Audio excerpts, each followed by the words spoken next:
Special little Saturday night work session. Figured we'd go live. We're gonna be recording anyway, so we may as well have some fun, hang out. If you got some questions, I want to be doing system stuff. Be using AI to write some slide decks, create some more content here. We're going to be using Claude tonight, using a little bit of Chat GPT.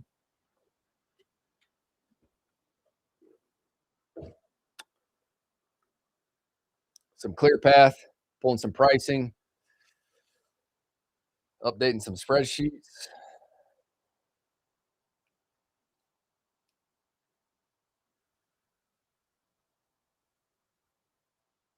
So look, if you're joining on YouTube, you got questions about any of the systems we're using, jump on and ask them. I'm going to share my screen and we're going to rip. Who we got joining? Who we got joining on a Saturday night?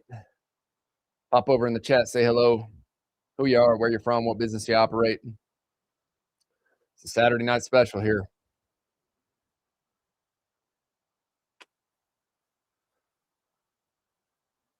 Saturday night special. Stay up late, wake up early, get the work done. All right, I'm just going to be working, and I figured a lot of people have been asking about the systems that we're using, and so I'll be sharing my screen over here, and yeah, we're just going to rip. Got Claude working in the background. Excuse me.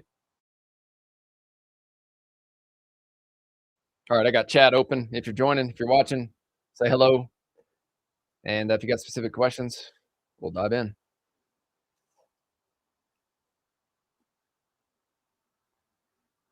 Got tunes going in the background, so sometimes I'm just going to be not talking. But if I go through things, I'll be sharing sort of what I'm doing here. Sean, what's going on? Good to see you. Good to see you.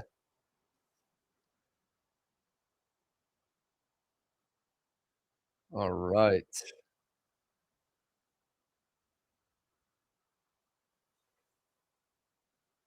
Okay, where were we?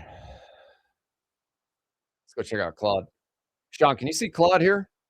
Can you give me a little thumbs up over here?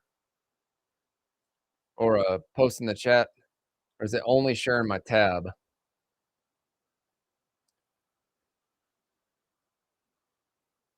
Got a slide deck right now.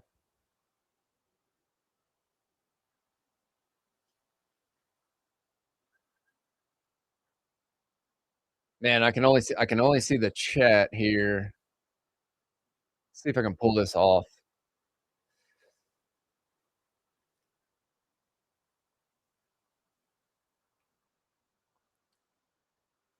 All right, I'm just gonna work, and if you guys have questions, I'll talk through what I'm doing.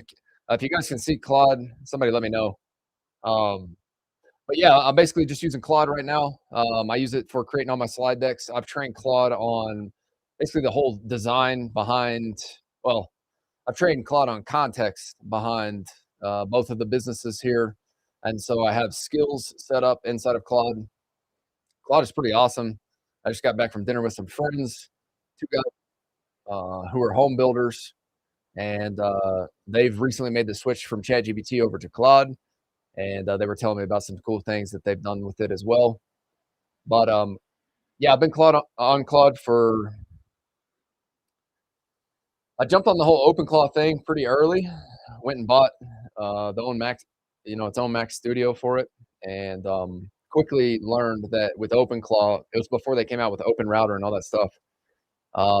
Just quickly learned how much we were going to burn API tokens. So I was spending a couple $100 a day in the beginning getting everything set up, and that was about the time Claude released their Macs. So I switched back over to Claude, and I have been using Claude ever since. What I like about Claude is it's got this new tool, Cowork. That's not new anymore, month or two, I guess. But I've been using Cowork. It's basically like a blend of Claude Code and the chat is the easiest way to describe it.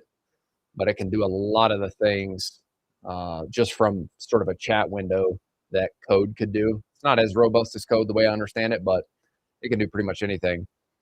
So in my mind, there's never been a better time to jump on and get up to speed with AI. I think some of you are using ClearPath AI. To be clear about what ClearPath is it is a model that is trained very specifically on land clearing and forestry mulching business context. I still use Claude every single day. That's my powerhouse. I still use a little bit of ChatGPT, and I'll show you guys kind of what I use ChatGPT for. For example, let's do this. I'm still on over here. I can see it, not full screen though. Interesting. Let me try something.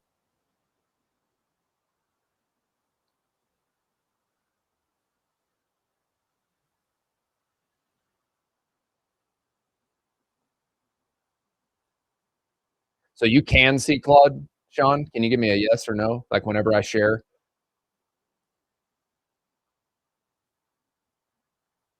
I guess the main thing that I'm asking is like, I don't want to be showing this whole matrix thing right here. But this is the only screen that I can see the chat from. So I'll come back and check here in a second. I'll keep ripping. Okay, so what I'm doing right now is I'm redoing the production tracker for the accelerator program right now. So Claude just built that out. Um, I've obviously trained it on context back over here for the last several months. It basically knows everything about the system that we've built to operate BearClaw off of, and then the same system that we teach inside Accelerator as well. But what I'm doing now that we finished up our wintertime cohort is I'm going back through the trainings and I'm just asking myself, how can we make this better, simpler, and easier for people? And so what I'm doing here is I just had Claude basically like uh, take all of the data, for the context of how we built the system for ClearPath um, to do the production tracker, and I'm updating our spreadsheet internally for the spreadsheet template that we provide inside of Accelerator. And so when guys go through Accelerator, we give them all the spreadsheets and everything. Now that we're rocking and rolling with Jacob on ClearPath, we obviously have built ClearPath in a way that guys can use ClearPath as the AI tool that can do all of what the spreadsheets formerly did for them. But obviously, ClearPath costs money, and so when people pay for Accelerator, we want to continue to give them what we've given them here as part of the spreadsheets. And so I'm just running back through, simplifying everything here. That's what Claude's doing for me over here. Now I'm going to jump back over to ChatGPT. And what I want to do is create a thumbnail for this restream so that whenever I publish it, it goes comes with a thumbnail. And so ChatGPT had a recent update, and it's kicking out some really good thumbnails just with like a pretty easy prompt. The only thing that I don't like about it is it will sort of like distort images whenever you ask it to create multiple variations of it. But I'll just show you how I'm using GPT. So I basically just have like one photo that Jacob and I use here. And what I'll do here is I'll save, or I'll just copy this, save this profile photo. I'm gonna come down and I'm just gonna be like, hey, can you create a similar style thumbnail for me here? Tonight, I'm just doing an ad hoc live stream on a Saturday night for a work session. And so let's call it something like Saturday night. No, I can't use Saturday Night Live. Um, Saturday night work session, Saturday night live stream. I don't know, make it something cool and just do it in that same high performing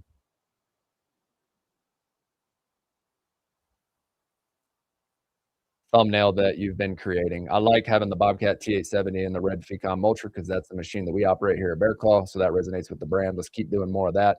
But I do want you to restart and build a new thumbnail from scratch with the photos that I attach with my profile photo here.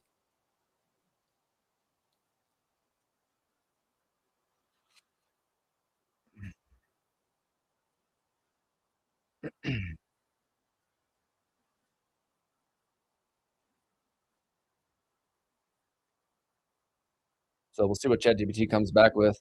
This recent model that they came out with, for whatever reason, it's doing a good job of this image stuff. And so that's basically the only thing that I'm using ChatGPT for right now is these thumbnail images. The reason why I love AI is because before all this, especially as if we're thinking about this in the context of content creation, I mean, you used to have to train one person or multiple people on different parts of the post-production process. And what I've told my team whenever we started really leaning into AI was that, hey, I want you guys to know that we're going to adopt AI here. I think everybody's question behind the scenes, at least on the owner ops, the media side of the team, was, do I have a job? Is AI going to replace me? And the reality is AI could, like, we could run the whole media business off of AI at this point, um, from a post-production perspective. But I'm a personal believer that I've got three people overseas.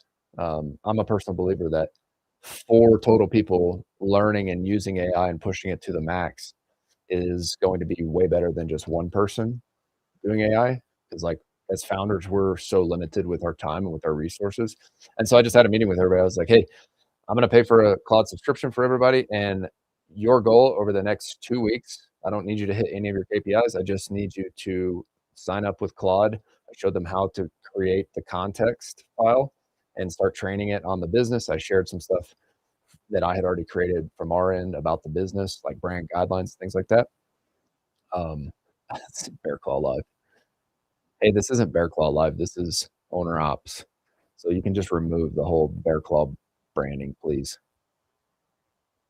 Blanding, Bear Claw branding.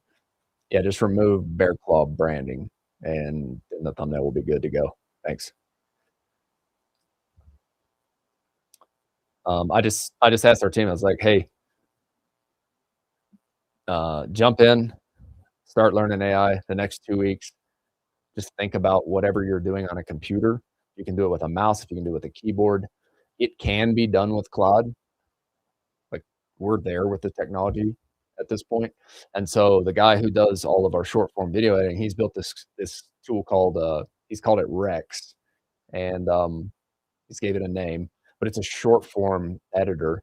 And so if you guys have seen any of the stuff that we're posting on Instagram recently, it's all stuff. Basically, they're taking podcast short form clips and then they're merging it up with our Bear Claw B-roll, like the B-roll that we get for equipment footage. And then he's built a skill that just merges the two, and we basically trained it based off of different sequences and like pacing for how to do the clips, and then also how to put captions in there. He's still pushing on it. It's not perfect yet, but man, it's such a fun time right now. If you just have an open mind and if you're willing to adopt some of these tools, it's saving a ton of time. So this is kind of like what my it's kind of like how I work now at this point. It's like I'll have Claude open, I'll have ChatGPT open,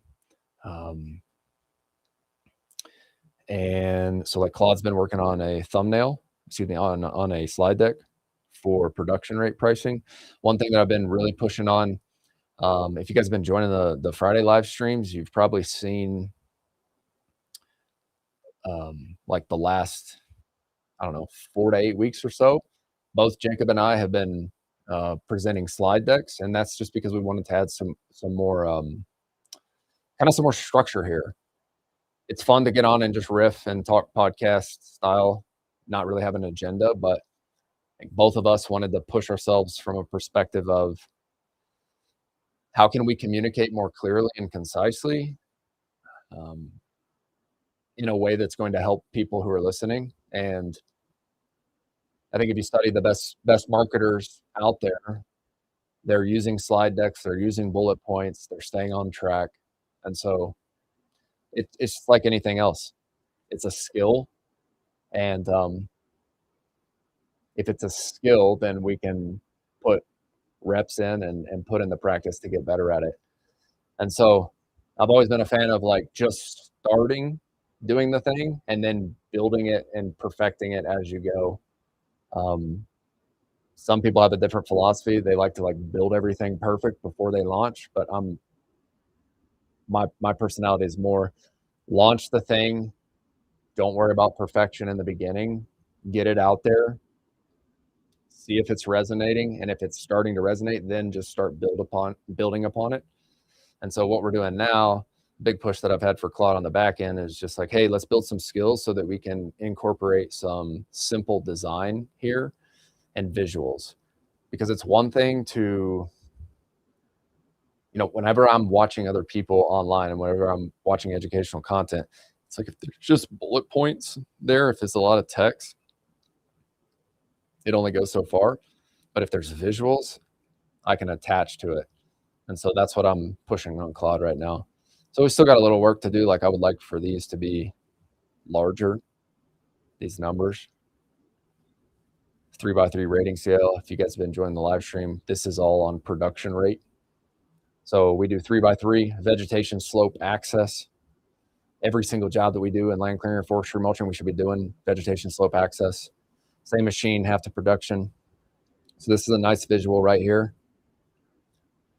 So tonight I'm going to be recording some stuff here, but right now I'm just kind of editing, and I'm just doing live stream, just kind of like showing behind the scenes of how I normally work. I'll make sure to pop back over in the chat. Okay, cool. So you can see it. Thanks, John. Appreciate it.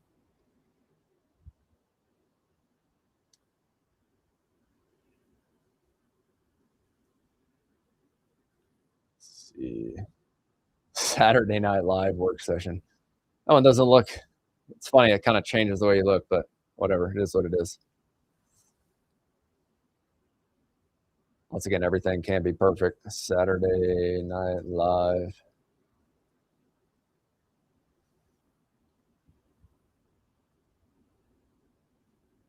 So we'll come back over here, edit, restream, upload that.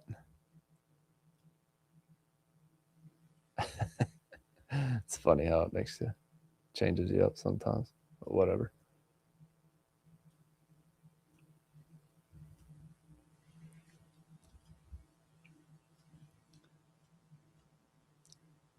That's an old one there. Okay, so thumbnails there.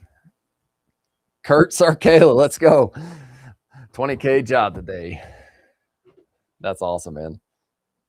I was pumped when I saw that notification come through.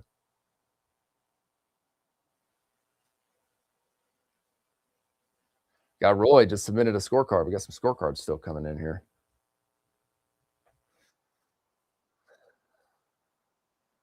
Kurt's cranking. Love to see it.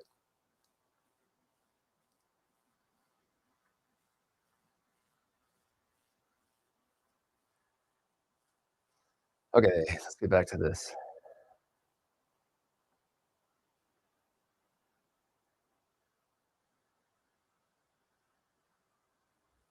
So like the whole goal with ClearPath was, whenever Jacob and I started talking about this, like Jacob has all of this data behind what type of ads and what content performed really well.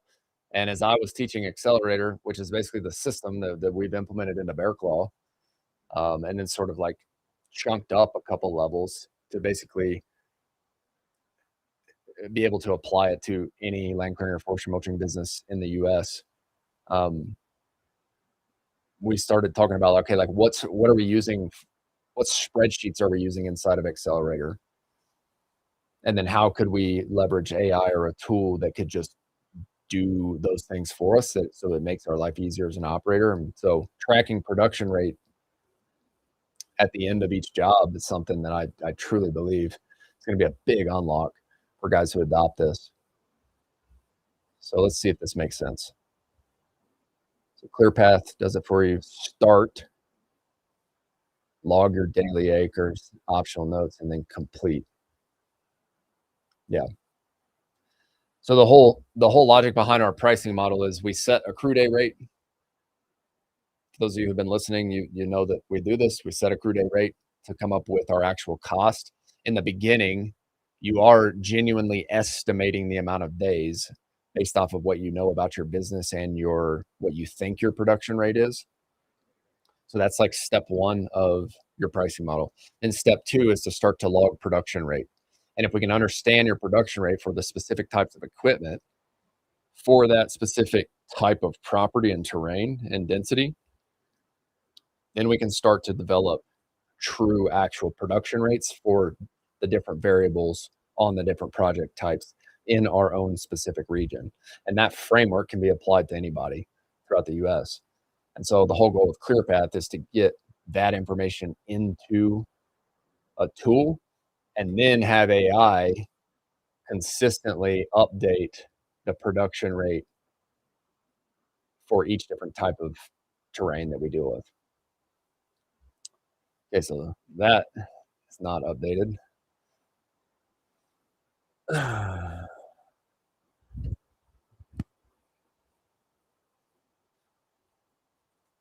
So whenever I get something like this from Claude, I like to give it screenshots.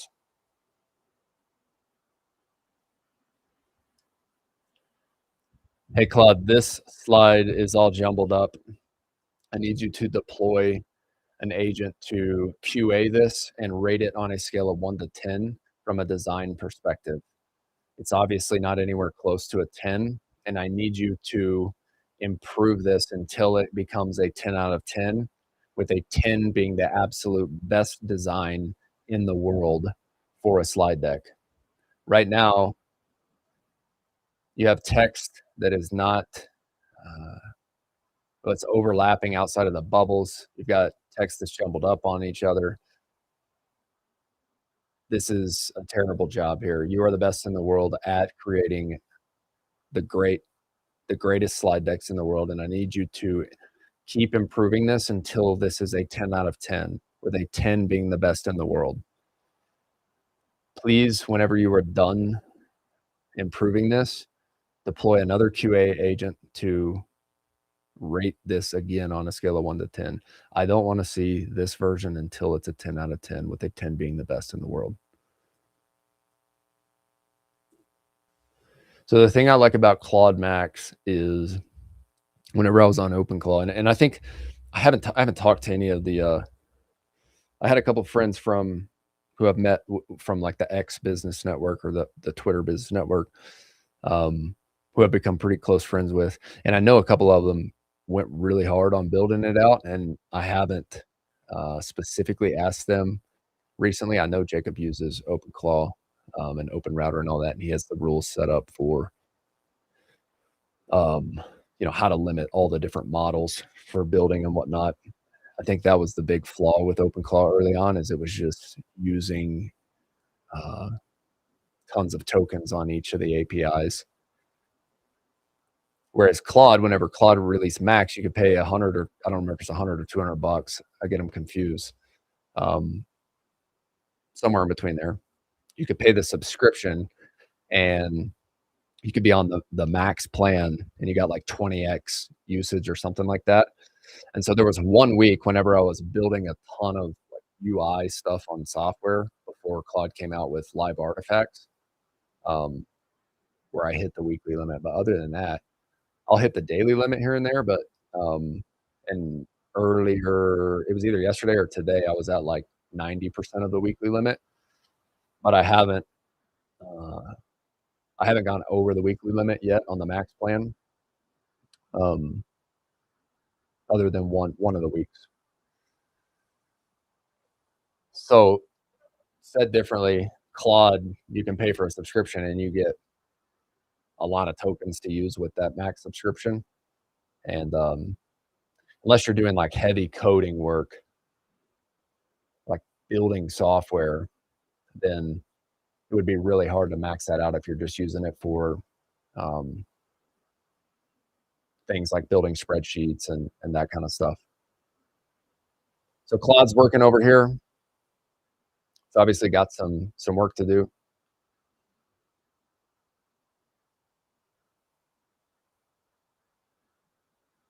So what I like to do is I like to make the updates. I like to let Claude do its thing. Then I'll come back here and I'll just sort of review. This is all the prep work that goes into before I do some sort of a slide deck presentation.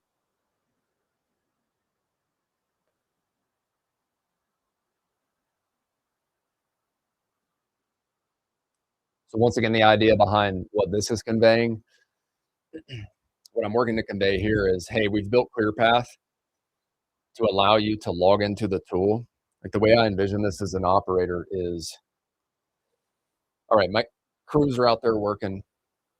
let's say we're on a 10-acre project, and we are on a medium dense patch with a rolling slope and medium access. So we would rate that a 2-2-2 on the 3 by 3 production scale.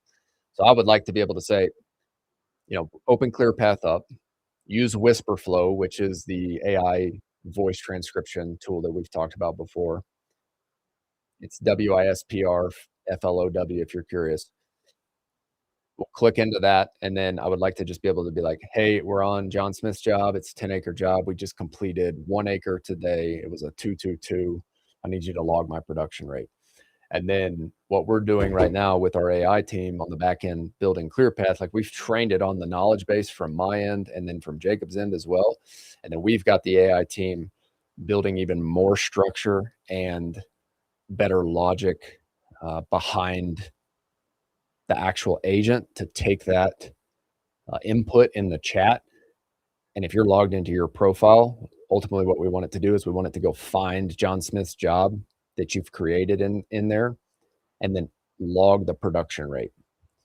So the more production rates that you, the more days of production that you log into the tool, the better your actual production rate is going to get. And I guess I should have framed this a little bit better. The problem, the real challenging thing here with our business, and I remember this specifically, it's like when I would show up to, I think I did like 6 government bid site walks before I said, okay, that's not my business model.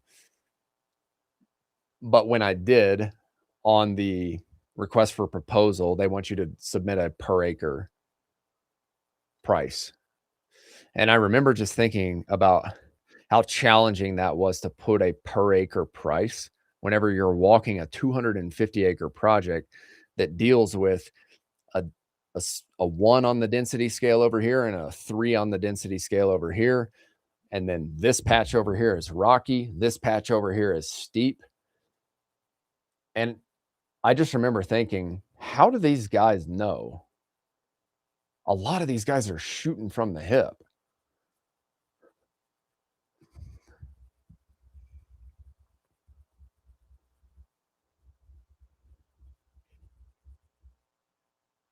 I grew up working concrete with my dad, so we would literally walk up to the job. We would pull out the tape measure. I would grab one side, he'd hold the other end, and he would write down his numbers on his notepad. We'd get back in the truck, and he'd put his per square foot price on there. That's a very simple business model. Ours is not that easy. You show up in this business, and 1 acre over here is completely different than 1 acre over there. And so if you want to be great in this business, we have to track our production rate. There's no other way around it. And do I think AI is going to get there to where at some point we're going to be able to put on meta glasses and go and walk and it's going to be able to analyze things? Yes. And somebody has to build the model for that. I think you know where I'm going with this. Like that model has to be trained on something.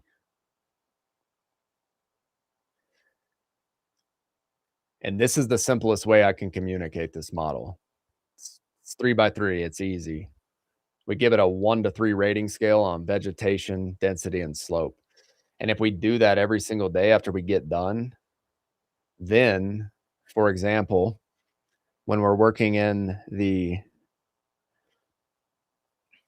light density vegetation over here with rolling hills and medium access because there's some rocks present, and we log that a 1-2-2, and we tell ClearPath that we did 0.9 acres on this day with a 1-2-2, it now has a format and a system for which to log that data.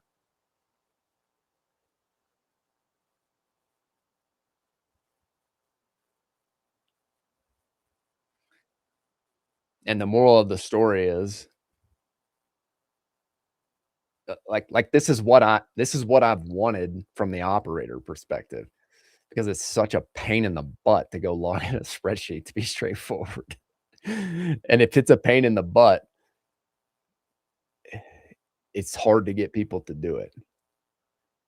And so if it's hard to get people to do it, then guys are not going to be as successful.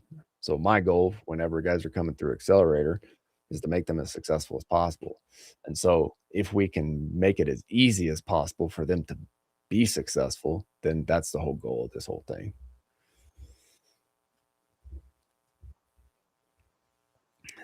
Claudia's still got some work to do, man.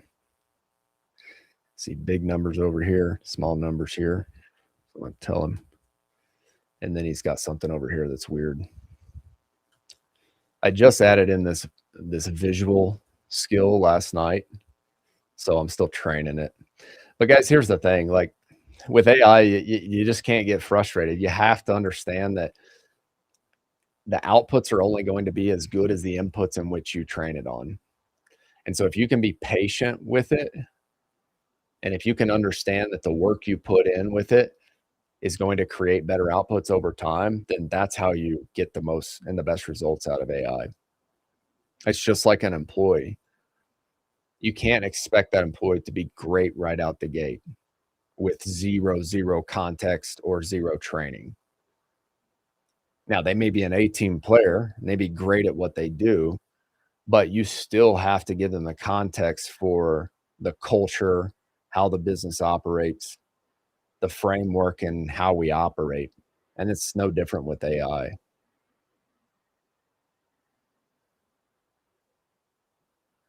Every job gets a matrix key, vegetation 3, slope 2, access 2. So like this is what would be logged into ClearPath as far as like a tagging code. Somewhat unnecessary to be on a slide deck. Big thing that I'm working to do right now is I go back through our training slides. If anybody's joining recently, every time I go through a cohort of Ops Accelerator, I go back through and watch it again, sort of as a member, like from a member's lens. And I just try to find what doesn't make sense or what could be more seamless on the transitions. How can I make the slide decks better to communicate what we're trying to communicate in an easier, better way? And that's ultimately what we've been doing mornings and nights here.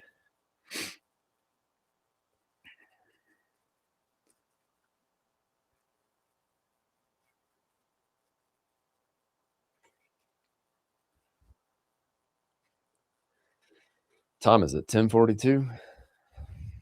I'm just getting started.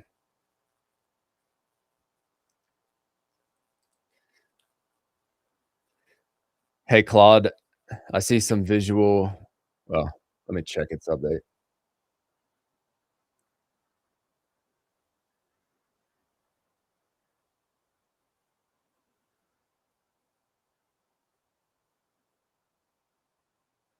We got 1, 2, 3.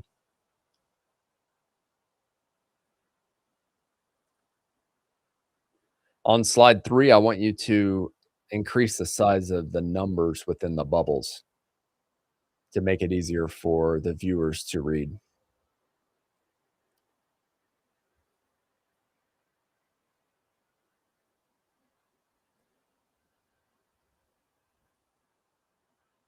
Sean, you still on here?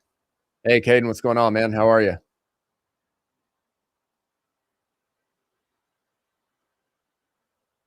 Sean, on this slide right here, how does this sit? Vegetation, slope, and access. So ultimately, what I want to communicate is on vegetation, we want to give it a 1 to 3 rating. Light, medium, heavy vegetation. For the slope, is it flat? Is it rolling or is it steep? That rolling needs to be better. And then access. I think the logic behind this is like, hey, you can get your machine through there. This is starting to get a little bit more narrower. And then this is super narrow. Curious on your feedback if that makes sense to you. I I wanted to look at like the top 3 things. We can obviously go down into like multiple different variables here, rocks, gate width, um, distance parking the trailer from where the project actually is. And that one's so apparent to me because it's happened to me before. I've had to park at the very bottom of this hill and track up this mountainside to get up to a project with a E50 and a skid steer. The E50 was just so slow getting up there. So that one's burned in my mind from an access perspective. But like I wanted to group everything that I could into I'm working to communicate things in threes now because I believe it's just easier for people to grasp the concept of it. So vegetation, everybody deals with different types of vegetation throughout the US. Everybody deals with a different slope throughout the US. And then access, we all deal with different variables on access. And it could be amount of rocks present. It could be things like distance parking, could be things like getting in and out of the gate, parking your trailer turnarounds, things like that, that will add time to the total job. Ultimately, what I'm trying to do is to take note of the variables here that add time to the job. Does this land or does this make sense? Do you have any feedback on it? Anybody who's watching here? Sean, does that make sense to you? Yeah. Okay, cool. Sean, if I remember correctly, you were a tech guy, right? Or you were working in tech? Do I have that correct? Yo, Caden, Striker Digital, those guys are awesome, man. Andy and Bodie they're probably up at what is it? It's 12:46 p.m. their time. I don't know. They might be sleeping. They work hard too. I knew immediately when I met those guys that they were the real deal. You can just tell. It's like the guys either want it or they don't. And those guys want it, man. Like they work hard. I just went out to their event a couple months ago. We did a live podcast out there with both of them, and yeah, it was super fun. Nathan, how are you? Worked on robots? Oh, sweet.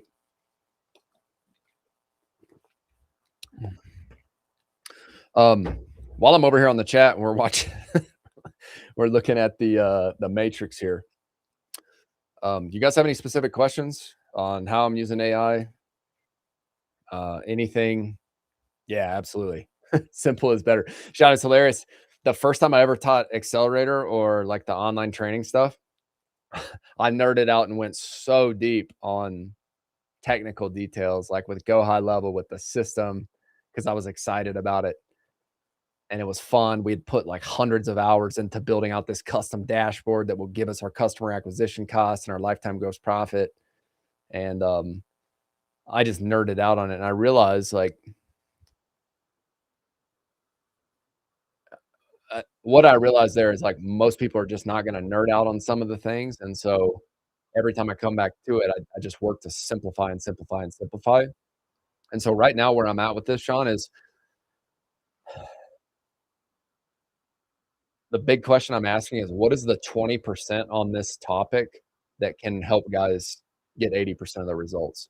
And so I've really challenged myself to think about it. It's like, what three main bullet points, if I could only communicate three bullet points on pricing, how would I communicate that? And so the three bullet points on pricing, and that's why you kind of saw me over the live stream do that. Hey, I covered crew day rate. We have to set the crew day rate, then we have to track production rate, and then we have to deliver project pricing. So those are the three main bullet points. Easy to loss. Yeah, super easy. Currently 19.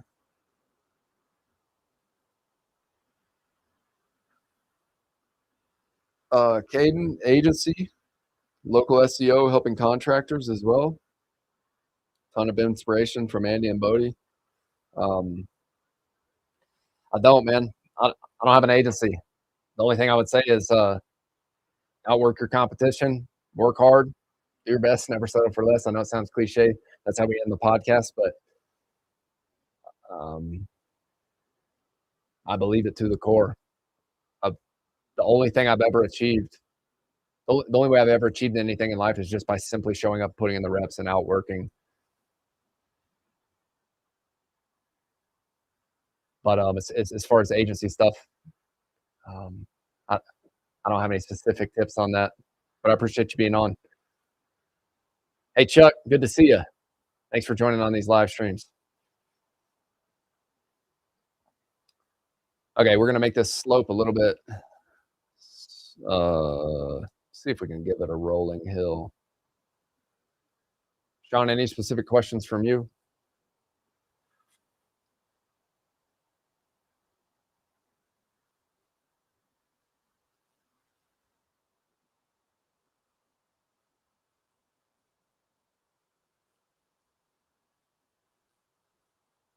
Okay, so that's looking better. Still giving us the matrix key, which nobody cares about. Job done, math is done. That could be improved.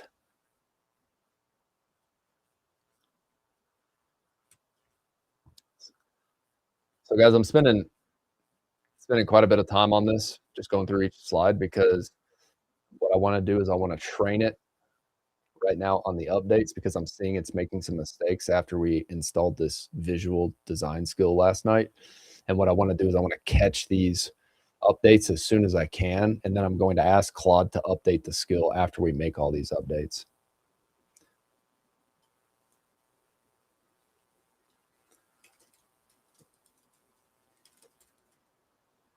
Please use all of your resources on the design team to get this to a 10 out of 10. I need you to QA these screenshots rated on a scale of 1 to 10, and then I need you to deploy as many resources as you have available on the design team to improve it to a 10 out of 10. Only send me the updated version as soon as you have everything rated a 10 out of 10.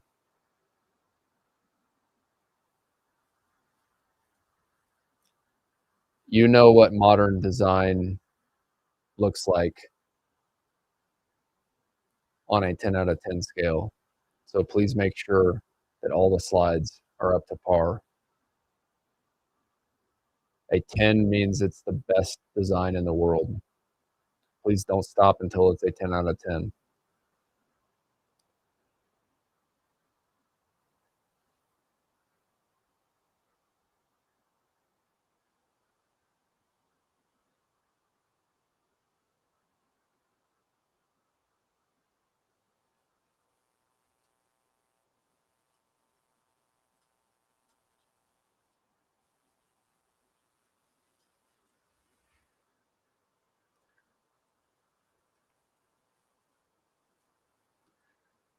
On the 3 by 3 rating scale, I want you to use the slope,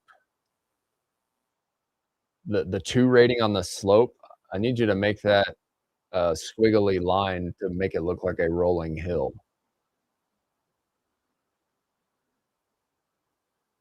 Please make all these updates before sending the next version.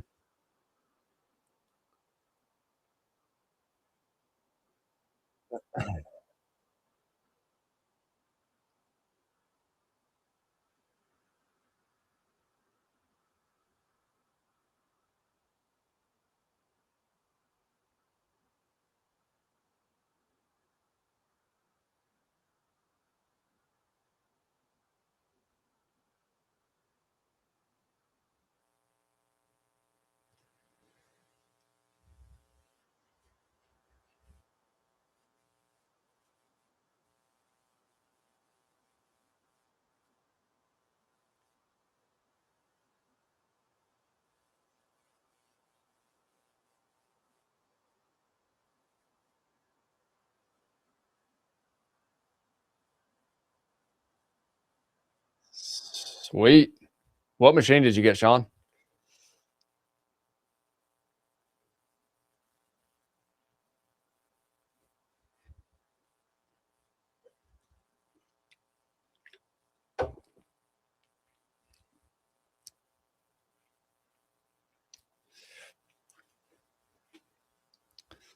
Hey, Chuck, where are you based out of?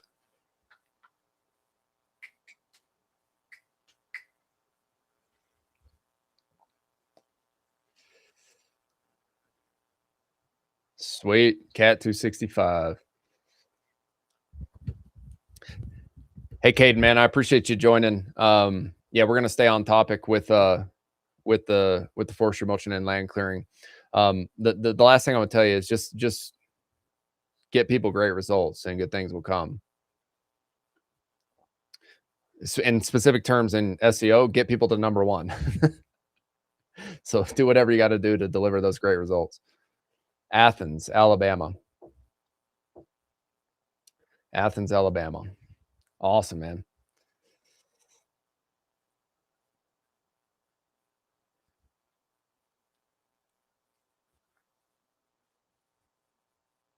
Three layers of intelligence. The more you log, the sharper it gets. Hey, Sean, how would you make this better? How would you make this tool better? Your personal averages across all your completed jobs. Okay, that's correct. Matrix averages by condition combo. I think I need to communicate this a little bit more clearly. I don't think personally, I don't think people need to know all this crap, like how the system is logging it, just because I think it's overkill. But I do want to communicate this. Like ultimately what I'm trying to do is communicate that one, the system will get better the more that you log in there. And then two, it's going to get better based off of the matrix. For example, if you have a 111 job, it's going to come up with your average for the 111.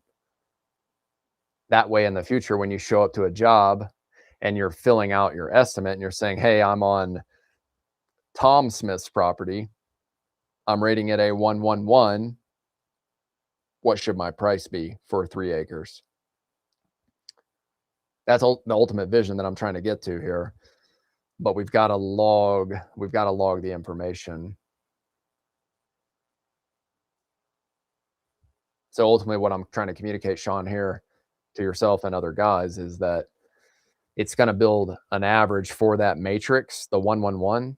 It's also going to track the average for a 333 job and then everything in between. So if you've got like a 121 or a 131, 211, 212, it's going to build the matrix profile the more that we log.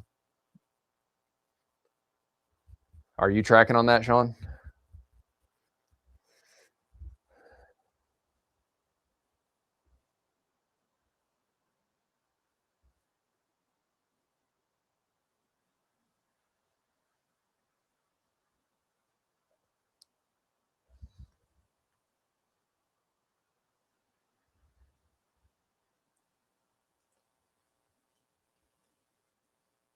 Oh, running 2 agents now.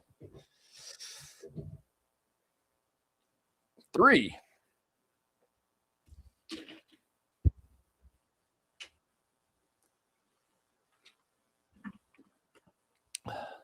AI is incredible. Just blows my mind. It's gonna be crazy where we are in 5 years.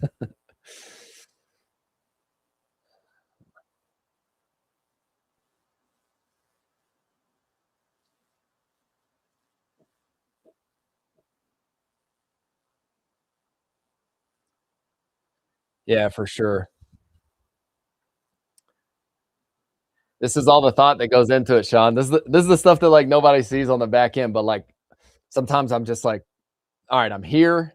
I've got the thought, I've got the concept. I know the thing that I know the concept I need to communicate, but I just need to figure out how to communicate it better.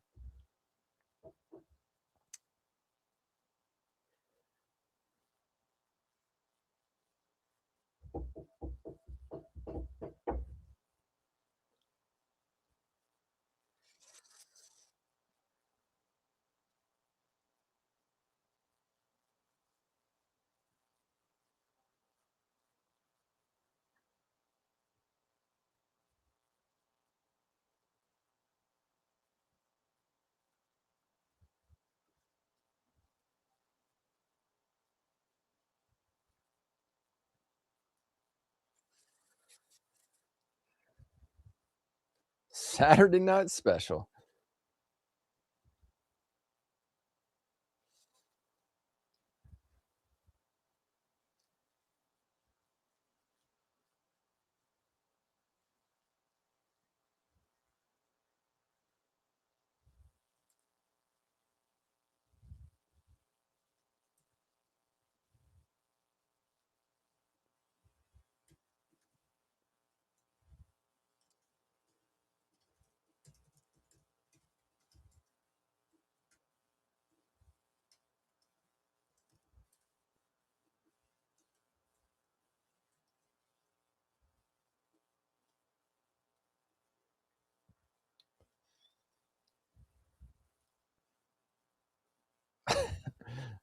It's funny when AI makes the images.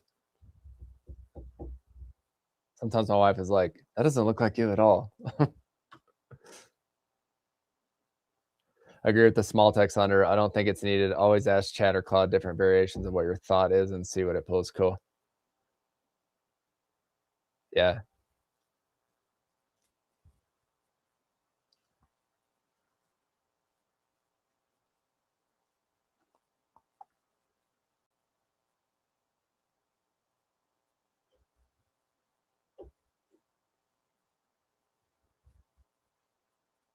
Thanks for the feedback, Sean. I appreciate it.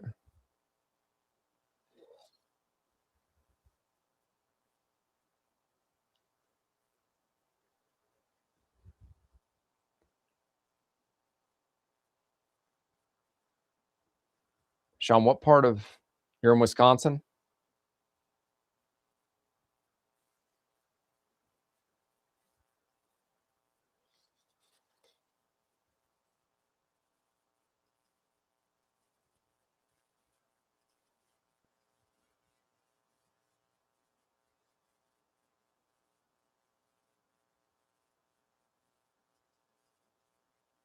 Oh, there we go.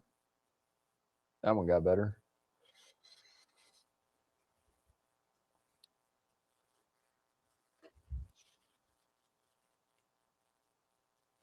Yeah, we can just remove that.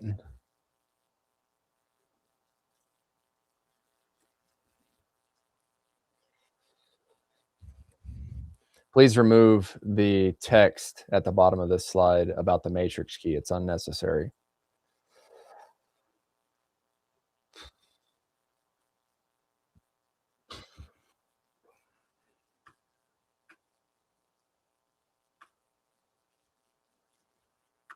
Question one number.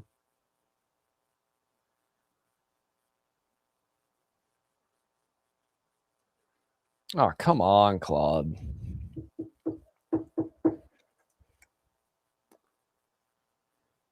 Good thing I'm not promoting Claude tonight. Jeez. It's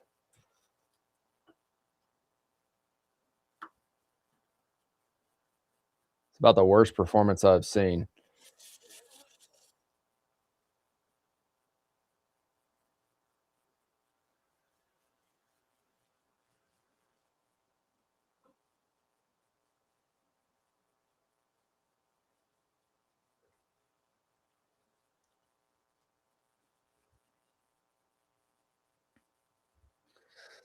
Every job gets a. John, what about every job gets a tag? Every job gets a tag.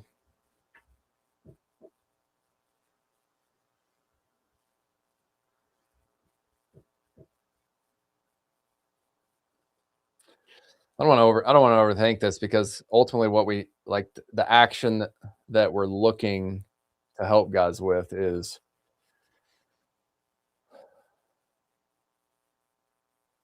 well, we do need guys to log it in a specific way. Like we need them to log 1 through 3 on the different matrix scale.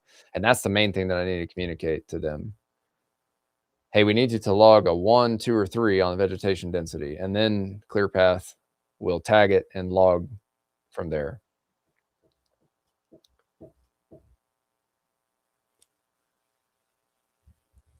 Tag averages.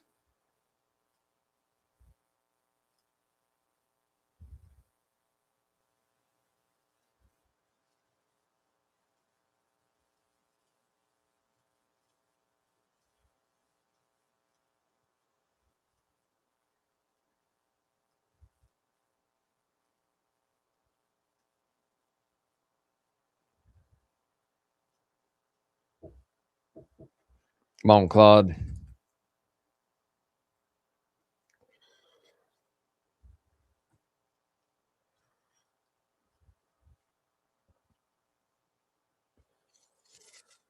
Come on, man. You got to do better than this. That box on the top right is a poor performance. Please improve that by making the text and the numbers the same size as the numbers in the other boxes. We're going for a 10 out of 10 on design here, with a 10 being the best in the world, and this is not it. Please make the updates and make sure it's a 10 out of 10. Not only on this slide, but make sure every other slide is a 10 out of 10 as well.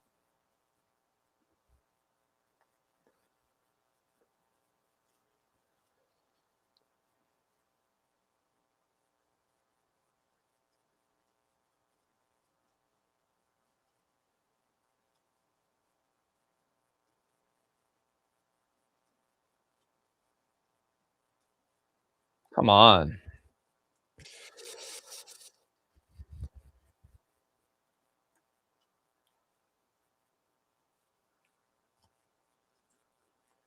Same with this one.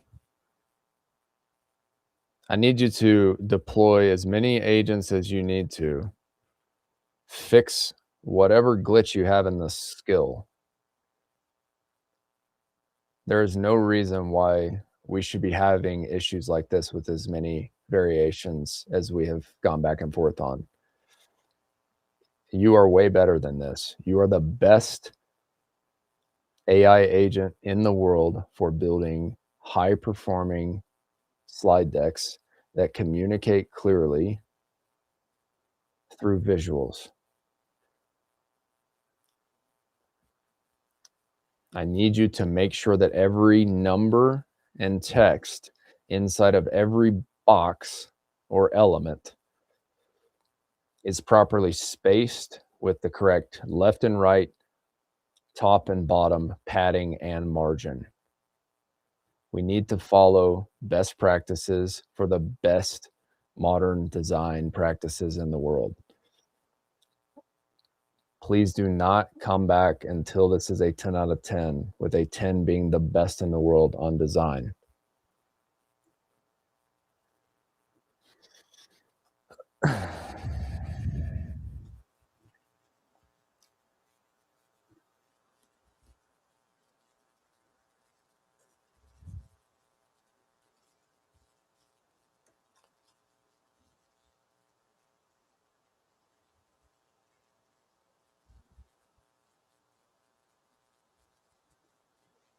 Please remove the bullet point about sharing bear claw production rates. I'll give the template, but I'm not giving out bear claw production rates.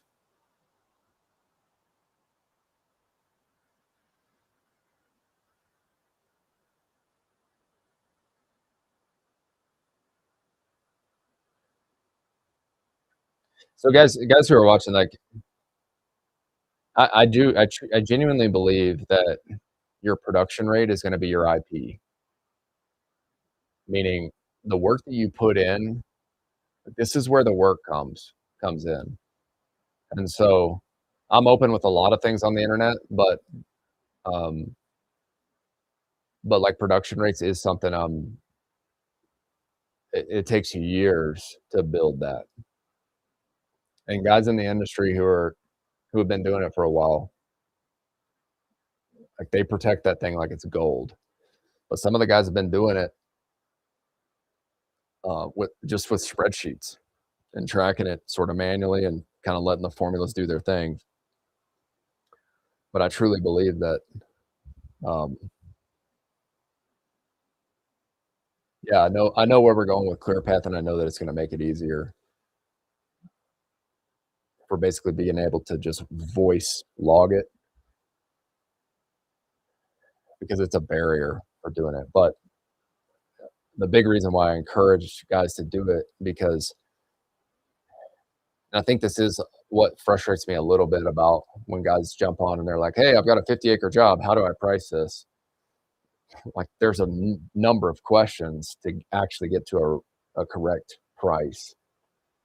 Um, and so my big encouragement for everybody in any part of the US is like we have to understand our machines, we have to understand our operators, we have to understand how fast our crews can get through a specific type of vegetation for our specific region based off of this terrain, slope, and density.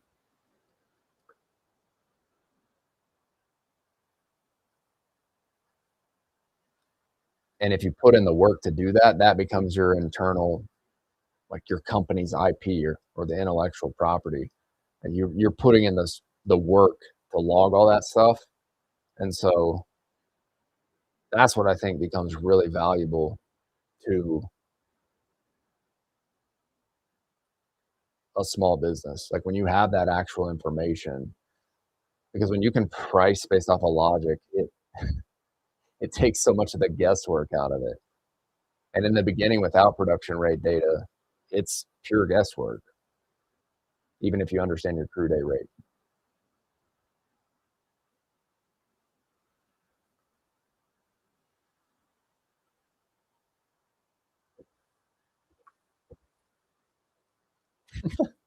Come on, Claude.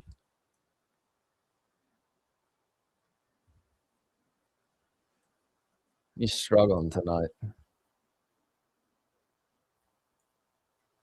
I want you to go back to the larger numbers like you have in the bottom row. Please make all of the top row, the numbers and the text within the boxes in the top row mimic the same size of the numbers in the bottom row.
Getting there.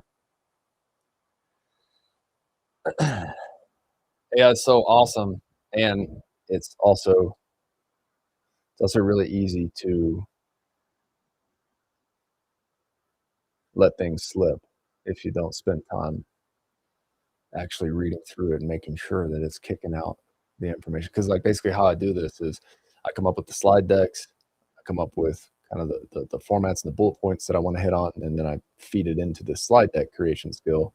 But what I've noticed is like sometimes, and it's mainly design now, but in the early days, like it'll kind of run it through and do whatever AI does, run it through its models, and then sometimes it like puts the text that it wants to put on there. And so, yeah, I've just learned that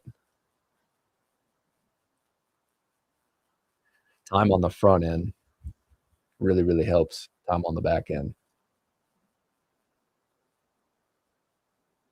There's nothing worse than I've done it so many times at this point. It's like recording the video trainings for the school group and getting like 3/4 of the way through the slide and just being like that.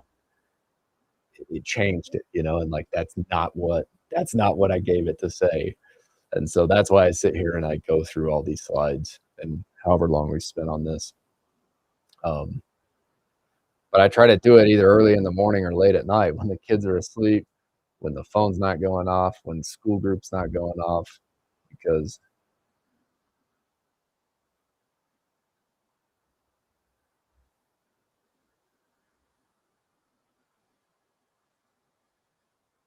I'm learning that the pre-work is where all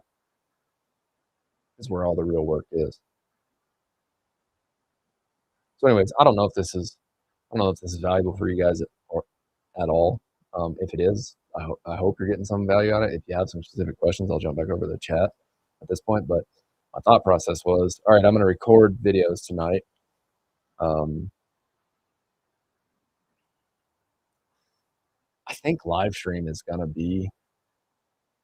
really going to be the thing in this age of AI. And I believe the reason why I'm doing more of it now is because if there's anything that I'm going to share with our team at Bear Claw or share with the guys who are coming through the school group, I don't want to be the guy who's just talking about the concepts and the theories of like, hey, live stream is going to be a big deal. Like, you guys should do it. I want to actually test the stuff for myself, and so um, we just hired a full-time media operator. He's going to join us over at Owner Ops, do some more stuff eventually, but he's starting with Bear Claw, and ultimately what we want to do is get a process in place for him to just crank out content. And with AI, we have models that are trained to where we can feed it B-roll, we can get the type of talking head content, the educational content, the transformational content that we want.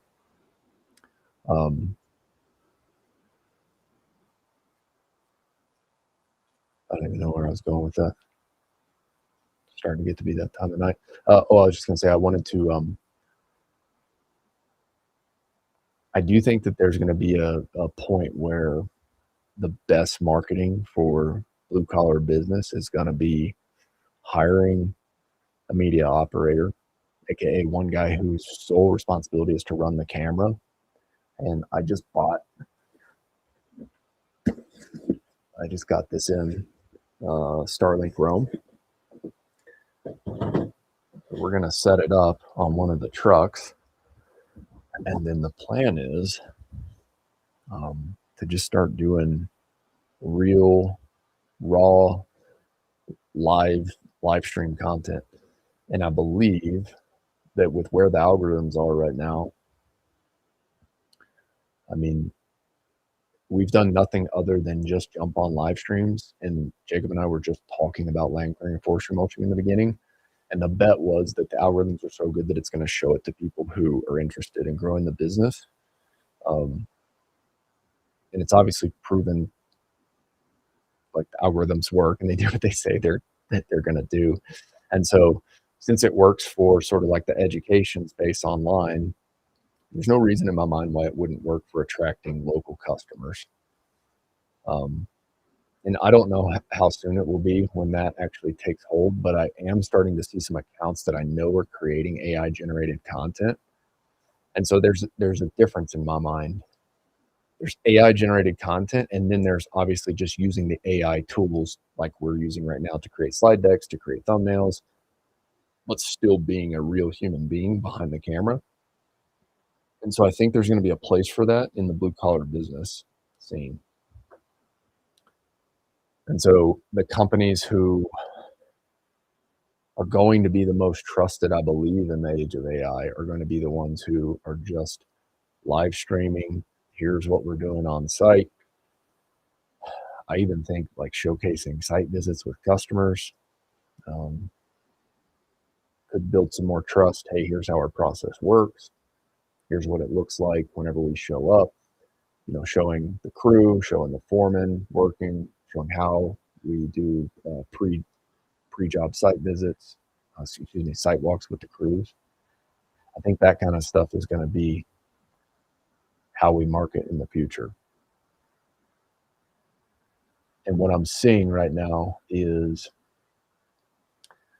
like we had long form, which was like this right now, and then podcast, and that's been popular for a good while. We've had short form, which obviously blew up over the last however many years. Um, and now we're seeing an interesting trend. I think the best way to describe it would be just like mid form is what I'm hearing people call it. But it's basically long form clipped down into rather than now shorts are like fast paced, like 2-second clips, and they might be 10 seconds long or maybe up to 30 seconds.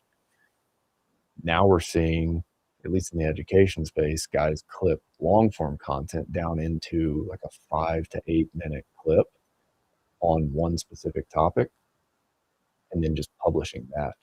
And so I do think that there's going to be a space for that because as an owner operator, I've always thought about content media in a sense that like we have to make it as simple as possible. And I've shared this on the live stream before, but everybody wants to go buy GoPros. Everybody wants to buy drones. And the reality is you're just creating more headache for yourself to go put the SD cards in there, to take it back home, to upload the SD cards. You've got this backlog crap to do with the media. It takes 3 hours to upload or whatever. And maybe I'm the only one who struggles with this. Maybe I just have mad ADD. But like every time I would try to do that, I would just never remember to come back and grab that footage because I've got a million other things to do that are important to grow the business. And Jacob and I have talked about this a lot, but drone footage just does not perform well for ads. And so in my mind, the only place that I see drone footage available, and like we'll do some of this. The owner ops, we're gonna go visit Colby here, and we're gonna do like a fun YouTube video to promote him and kind of the success he's had with his business. We'll create a bunch of media for him to use. But you know, he's gone through the owner ops program and he's done a really good job of that. And that is something that we want to create on our end from the owner ops brand. And then obviously create some media assets for Colby as well. But I do think that there's a place for the long form YouTube videos to kind of showcase the drone footage. So whenever you see the drone footage in the owner ops stuff like that, I don't want it to be contradicting myself because we will do that. And for the specific service business, as it relates to ads and what's driving leads from a short form content perspective right now, we're just not seeing drones perform. And so that's why you hear us talk about like education, transformation, and like getting as many proof posts as we can of the testimonials.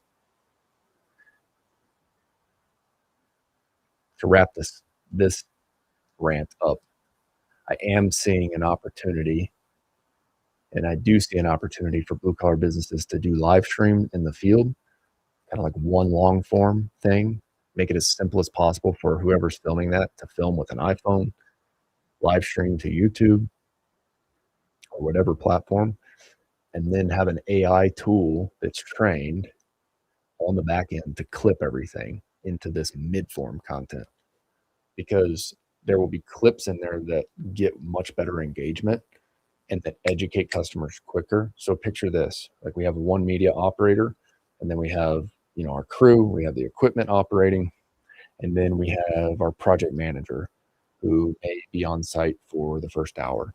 So what we want to capture is we want that live stream to happen. We want to showcase the project manager walking with the foreman or the crew lead, outlining the project. And what that does is that's going to show the customer that, hey, we actually care about your project. Not only did the salesperson and the project manager listen to the notes, but we're going to review the notes with our crew here so that everybody's on the same page. And then what that's going to show is we're committed to delivering 5-star service. We go the extra mile to make sure that what the customer wants is communicated to the guys performing the work. And then we're going to go and, you know, throughout the live stream, we'll showcase equipment clips running. And the project manager, I could see him being the person at that point to start doing some educational stuff. hey, I just want to do a quick walk around this project. What we're doing here is we're working in zone 1, zone 2, and zone 3 for this 5-acre residential property right here in Colorado. And in zone 1, our goal is to remove all the vegetation. In zone 2, our goal is to thin trees roughly 10 to 12 feet apart. And then in zone 3, as we move out 30 to 100 feet, we're looking at thinning another, putting like 10 to 12 feet in between pods of trees. And so that type of stuff, like that clip right there, if we're live streaming it, can be obviously uploaded as a live stream in a long form, just like I'm doing right now. There will be people who are interested in watching it live, which will be potential customers of the brand. So in your scenario, if you're an operator of a business, right, your potential customers may watch your actual operation live, which is telling more people that your business exists. And then you're going to send that to an AI tool on the back end that's going to clip all this up into mid form.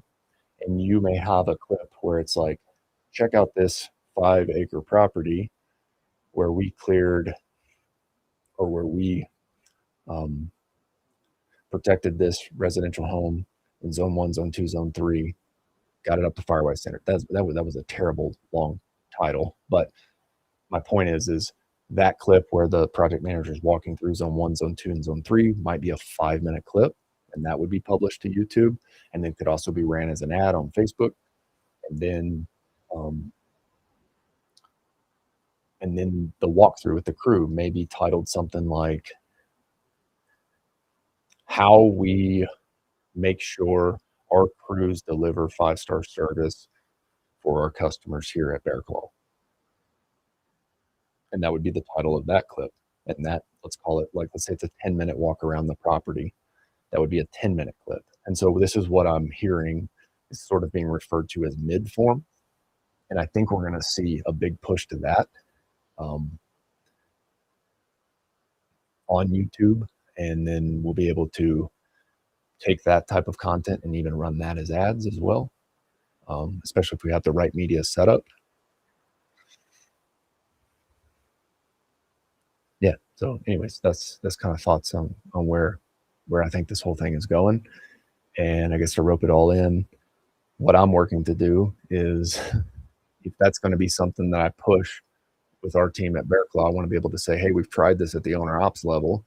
We've been doing these live streams. And if we just talk about, like if we just trust that the algorithm is going to show our educational content to the person who is interested in that, then we should do the live stream at Bear Claw. And so I always like to think through everything, especially at this point as the founder, where we have a team in place. I got a million ideas at any given time.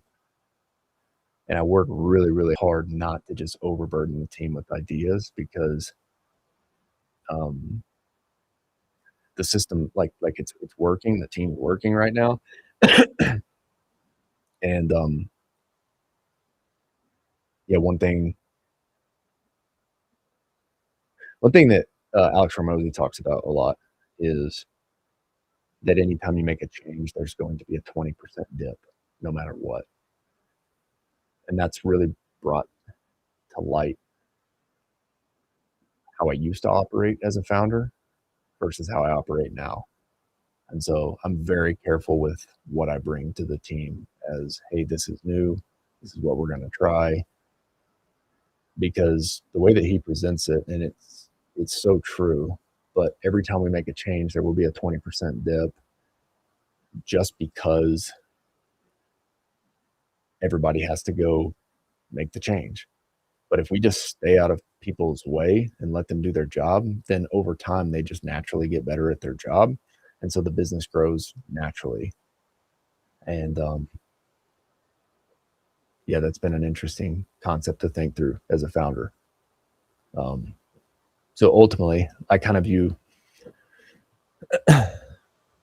like my idea outlet right now is through owner ops. Like This is so I don't drive our team at Bear Claw crazy with ideas. Like, I'm able to test this stuff over here just because we've got like a really small team, and this is sort of my creative outlet. Because I can't sit idle. I think you guys probably see that. It's 11:30 on a Saturday night. Here we are. Let's talk production rate. What do we say? Anybody have any questions before we jump in? Makes sense. Cool drone footage is more like an ad for a YouTube channel, not still land clearing work. A person doesn't care about the bird's eye view of their property. Looking really good as you went through it. Cool. That way you can ask the full job. Okay, let's see here.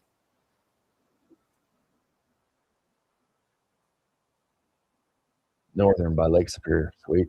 I'm not familiar with that area. I've never been to that part of the country, but plenty of good people up there. I hear that for sure. I can't imagine what this will look like in 3 years, much less 5. Yeah, I'm with you, man.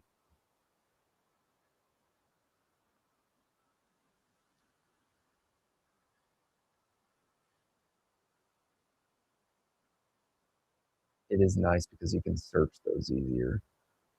Oh, yeah, you're talking about mid-form? Is that what you're talking about? Maybe not. Sorry. I went on once again, like crazy idea rant. If y'all can't tell, I have mad ADD. And so like the slide decks are a way for me to stay focused whenever we jump on the Friday live streams. Otherwise, I'll go a million different places. But I think this is all part of entrepreneurship. It's just like acknowledging the areas that we're weak at, acknowledging our strengths right now, and then how do we work on the areas that we're weak at to improve. And then where's the balance between pouring gas on the fire over here on the strengths and then improving the weaknesses? And I think that's just the consistent battle. But one thing I am learning is that communicating clearly is incredibly important in business. Thank you. Looking really good. Yep. Okay. Let's rip it. I'm going to take a pee break here real quick. I will be right back. I'm going to record this content. I'll do it live, and yeah, we'll have some fun with it. Be good to get you guys feedback if you want to stick around. If you don't, I know it's late for some of you. All good too. If you have any other specific questions while I'm taking a quick break here, please post those in the chat, and happy to answer any questions about AI, any questions about the Claude skills, any questions about ClearPath. Shoot, any question about land clearing or forestry mulching. I'm all ears at this point.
Anybody have any questions?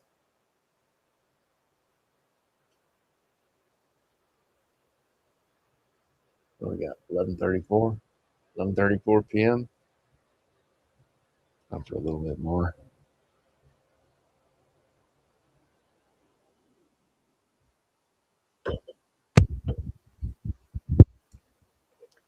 I'm normally not a night guy. I'm a total wake up in the morning, crank stuff out early guy. I'm working harder to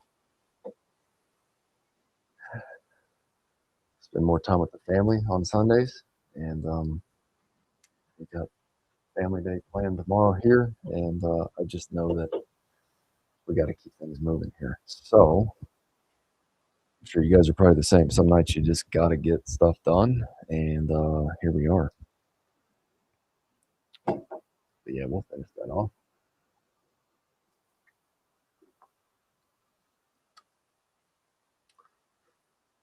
Really got me with the millennial marketing on this one.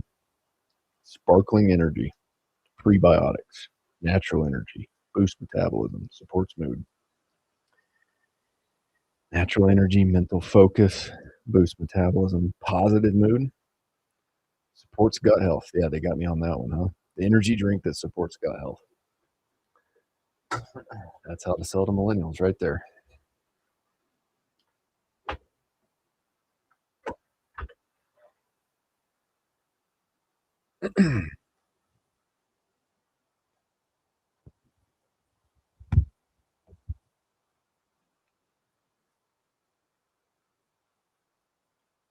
All right, did we get one here? All right, let's do production rate. Every price gets checked twice. Check it on full screen. 3,000 times 2, 6 grand. Does the math clear? Does it match history?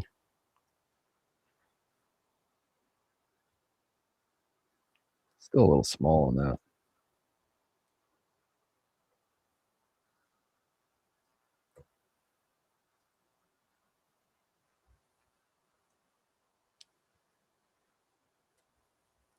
Hey, I need you to increase the size of the numbers on this slide.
Let's replace the word matrix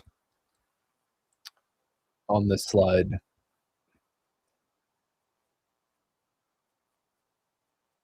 Let's replace the term matrix key with tag. Just one word, tag. Every job gets a tag.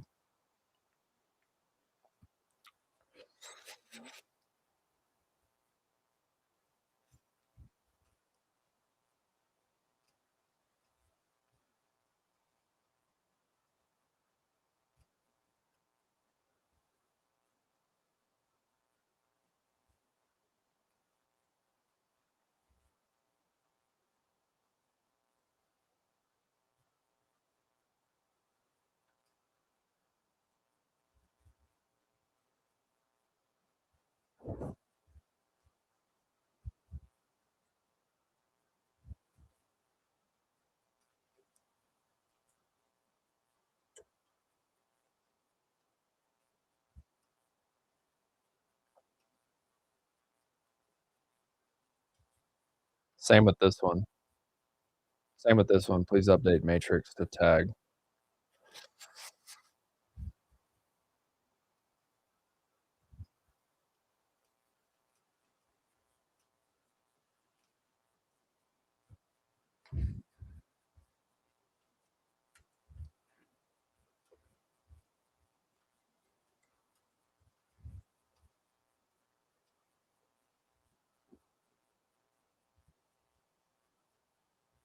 Please increase the size of the numbers within these bubbles.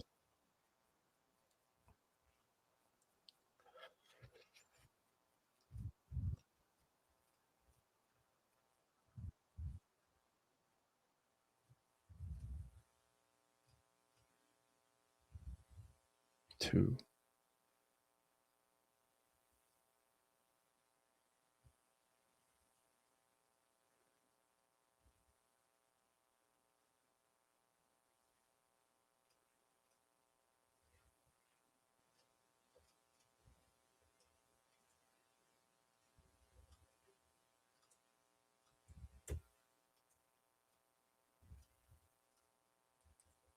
Let's delete this slide for this week's training.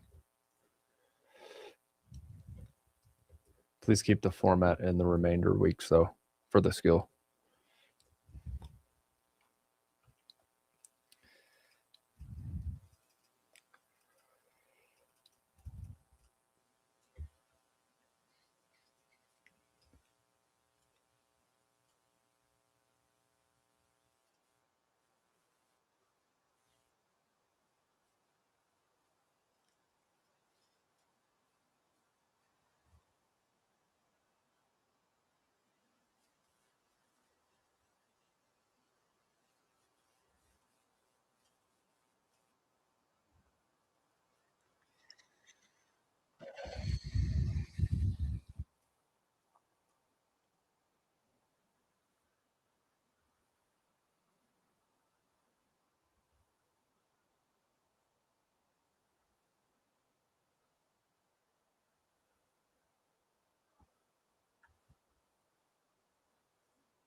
Please update the 3x3 photo guide to a 3x3 matrix guide.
What do we got here? I am too, but I've had a swing shift job for 2 years now. 4 weekdays and 4 weeks night. Oh, I got you.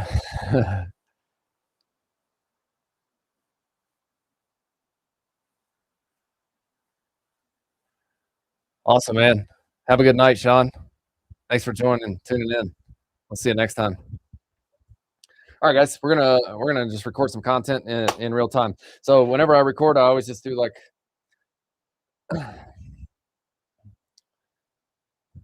if you guys have been watching here, I've been going back and forth with Claude, and tonight's been pretty heavy on back and forth because I installed a new skill last night to install some visuals here. What you see here, like ultimately, what I'm working to do is communicate clearer, more concisely, and then use visuals to communicate better. And tonight's been heavy on the back and forth. Um, we had the last skill trained up pretty good to where I could write out my bullet points that I wanted to communicate and then plug it into the skill. Claude would crank out the slide deck and I could make a couple tweaks, run through the slide deck back and forth before I record a training video or we do a live stream, something like that. And tonight's been heavy on the implementation for getting the new skill. So here's what we want to do. Quick tip on whenever you're using Claude, if you go back and forth on it like this, I would highly encourage you to create skills. So right now we have been creating a slide deck, and I called this the OwnerOps slide deck skill. We've improved on it tonight, and so what I wanted to do is update the skill. Okay, Claude, everything's looking good right now. What I want you to do is take all the updates that we have done, and I want you to add the updates into the OwnerOps slide deck skill. I want you to make sure that the skill is up to date with absolutely everything we have improved upon tonight. Whatever code changes you have made on the back end, I want you to make sure that the skill gets updated so that I can save the skill and we can use the updated skill moving forward every time I copy and paste my slide deck notes or bullet points over to you. Please let me know if you have any questions.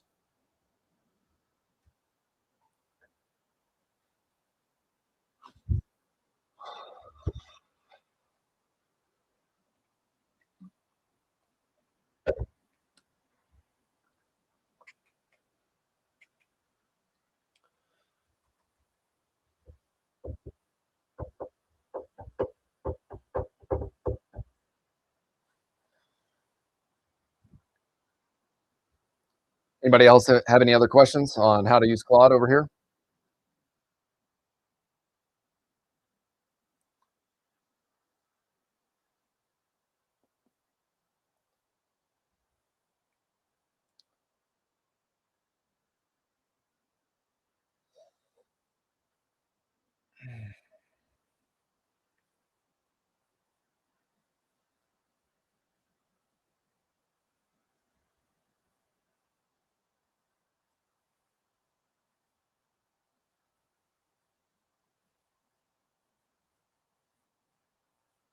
No questions? If you got questions, post them in the chat. We're about to rip through this. All right, track your production rate. So bid stop surprising you. Price off real data, not gut. Okay, the ultimate point that I'm trying to communicate here is that we got to set up crew day rate, which is the last lesson I recorded here. First thing that we have to do is understand how much it costs us to operate our crews, no matter what equipment that we operate, no matter what part of the country that we're operating in. But if we just have our costs for our crew day rate, and then we go and estimate based off of that, we're still guessing on how long it's going to take. And basically, that guess is coming from some sort of knowledge base that's up here based on what we know about, excuse me, based on what we know about our crews and how fast they can move through specific types of vegetation. But what I want to do is I want to communicate a clear way to track your production rates so that you can come up with what we call a bulletproof pricing model.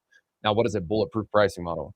Well, you have to understand your costs with your crew day rate first. And then secondly, if we track production, we can understand how fast our crews can move through any given type of terrain. So by the end of this video, I'm going to walk you through how to set up a simple 3x3 rating matrix so that you can understand vegetation, slope, and access, and you'll be able to log your production rate at the end of each day to build a system that gets smarter over time. The whole goal here is that every price is going to get checked twice. So once again, we're going to have our crew day rate over here on the left. Let's say that you have a $3,000 crew day rate. Skid steer, mulcher, roughly 2,500 to 3K if you're operating a skid and a mulcher with an operator. And let's say that you think that that job, whatever job that you're walking and estimating, is going to take 2 days. Well, you would bid that at $6,000, 2 crew days. Pretty straightforward. So if you missed the crew day training, you can go back to the last lesson and watch that one. If your crew day is 3,000 and you think it's going to take 2 days, your price is 6,000. But test 2, we want to layer in a production rate tracker so that we can actually start understanding how fast we are moving through jobs. Because over here on the left with your crew day, all that information is in your head. We want to get the information out of your head and into a system that can get smarter over time. So over here, we may rate it on our 3x3 matrix a 222, and we're going to dive into that here shortly to show you more what that means. But the end goal here is to build a production rate system that can get smarter over time and then sanity check your crew day rates and your estimated time that you actually think it's going to take you to complete the project.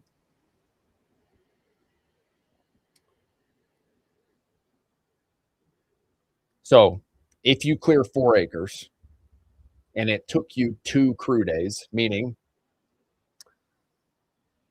if you had a skid steer and a mulcher and an operator, and you had a 4-acre project, and it took you 2 days to clear 4 acres total, that would mean that your average production rate or your production rate on that job was 2 acres per day.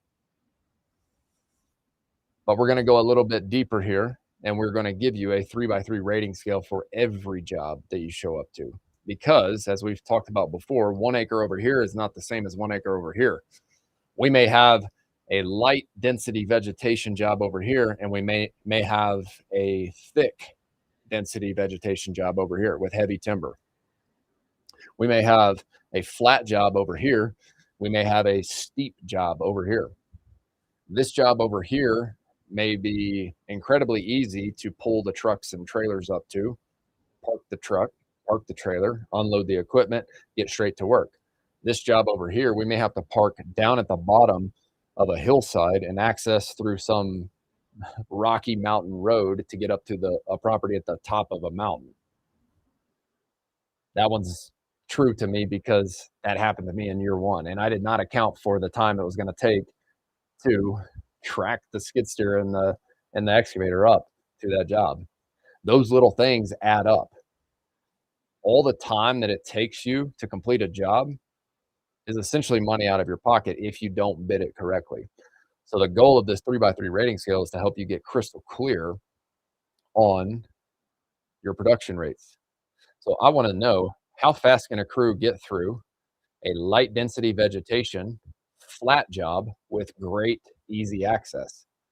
We need to know that. That would be rated a 111 on this scale.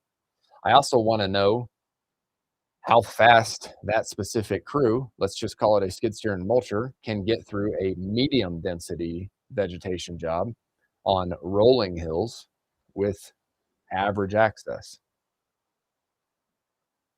The other thing I want to know is, how fast can we move through thick density vegetation on steep access with terrible access? Now, this would be the worst case scenario type job from a production rate perspective. And so the big point I want to make here, in this business, it is incredibly hard to bid jobs off of 1 per acre rate. Because if you're bidding, let's call it $3,000 per acre for every single acre of land that you treat, Would you agree with me that 1 acre on a dense, steep, and terrible access job is going to take much longer than 1 acre on a light density, flat ground, easy access job? I believe we'd all agree on that. And so if you just bid per acre for the job, you're gonna lose money on this job. If you charge $3,000 per acre for everything and you show up and bid this job, the same that you bid this job, no chance you're making money on this job. So how do we combat that?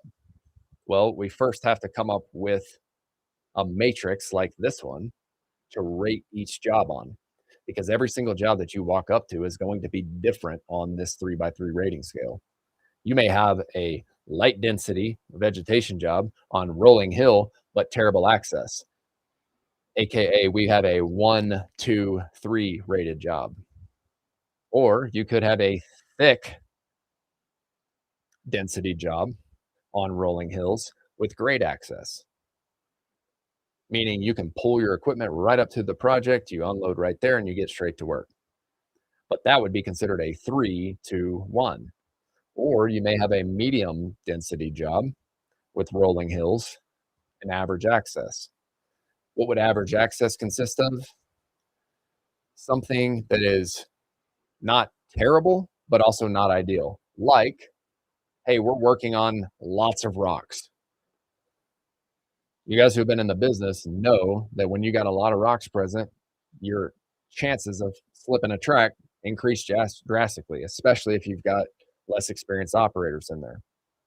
If you're working on flat ground with no rocks, there is a better chance that you keep your tracks on. So we got to account for all those things on the access.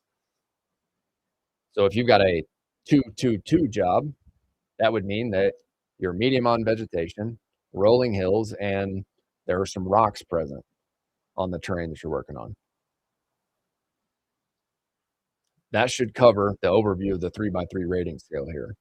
What we want to do is rate each job that we get to on that 3 by 3 rating scale. Now, I've already kind of covered this, but your 1-1-1 on the rating scale is your dream job. And that dream job on light density, flat ground, and easy access, you may be able to produce 2 acres per day. Why? Because it's your bread and butter. You can pull straight up to the job, you can unload the equipment, you can get out, start the machine up, get straight to work, and you're mulching underbrush. So your machine, and this is just a random number, don't take this uh, as a specific production rate for a skid steer with a mulcher. The encouragement is for you to come up with this on your own. But the concept that this slide is communicating is that your 1-1-1 dream job, you may be able to produce 2 acres per day at that. And then if you go to your nightmare job, you may be at only 1 acre per day of production. Heck, you may be at quarter of an acre or half an acre, depending on how bad the nightmare actually is. And so if you start paying attention to this matrix, you're going to be able to understand the variables that actually change how fast you can move through each job. So that's step one, is to first understand the variables that change your production rate. And if we can understand the changes in the production rates, then we can at least start to acknowledge what we're getting into at the beginning of an estimate. Walk up to John Smith's property with 2 acres. I want you guys to start thinking about this. Hey, is it a 1, 2, excuse me, is it a 1, 2, or 3 on vegetation? Is it light? Is it medium? Or is it heavy on the vegetation? Is the slope flat? Is it rolling? Is it steep? Is the access great? We can pull the truck straight up there, unload, no rocks present. Or can we pull the truck up there, unload the equipment right at the project, get started, and there's rocks present on the ground that we're working? Or is it a 3? We have to park the machine a mile down the road, track the machines up a mountainside, and then we're working on rocks all day. Okay, start taking note of those variables. So right here, if you're watching this inside the accelerator program, we have a spreadsheet that will help you track this. We've built out a production rate tracker for you, but we've also built the AI tool ClearPath to do this for you even faster. And so if you're using ClearPath, the recent updates that we've made allow you to store your crew day pricing, which is what we covered in the last lesson. They allow you to start an estimate and log the details based off of the 3x3 production rate matrix. And then ClearPath allows you to log your production rate daily at the end of each workday. And by the end of the job, ClearPath is going to store the information that you gave it for that job, and it's going to take that information to build your production rates for the different variables on the 3x3 matrix.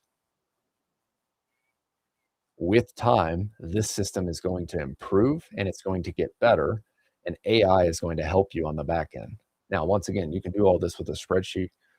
There will be a template included right down here below in this lesson. And if you're already on ClearPath, then this is just going to help you move faster. So whenever you start a job, whether you're doing a spreadsheet or whether you're using ClearPath, we want you to give it the job name. We also want you to tell it how many acres that the job is. So, hey, we're on the Smith property clearing job. We're doing 2.5 acres. And this is where your crew day estimating comes in. You, as the operator, knowing what you know up to this point about the business, you give it an estimated amount of days. I think it's going to take us 3 days based off what I know about our crew and our current production rate. And to be clear, guys, most of you are already guessing anyway. So to start this process, you come up with your crew day rate in the last lesson, which is your cost to mobilize a crew, specific equipment, and the labor, overhead, and profit associated with that crew. And then you estimate the amount of working days that you think that crew is going to move through to complete the project. That's step one of it. If you're doing this inside ClearPath, then you will be prompted to rate it light, medium, or heavy on a vegetation density scale, flat, rolling, or steep on a slope scale, and easy, average, or hard on the axis. Once again, if you're doing this in the spreadsheet, track these variables as well. At the end of every day, when you complete the work, what you want to do is tell the system, whether in a spreadsheet or whether in ClearPath, you want to tell the system how many acres you cleared for that specific type of project. So for example, on day one, you may have rated that a medium density job on flat ground, but rocky area. So a 2-1-2 on the 3x3 rating scale. And so at the end of that job, if you're using ClearPath, and if you have WhisperFlow installed on your phone, you'd go to ClearPath, open it up in your browser, click into the chat and say, hey, ClearPath, I just want to log my production for today on the Smith property. We completed 0.9 acres on what I say it was, on medium density, flat ground, and rocky terrain. And so ClearPath will have a notes section that you add, whether you're logging it within the app interface or whether you're logging it with voice.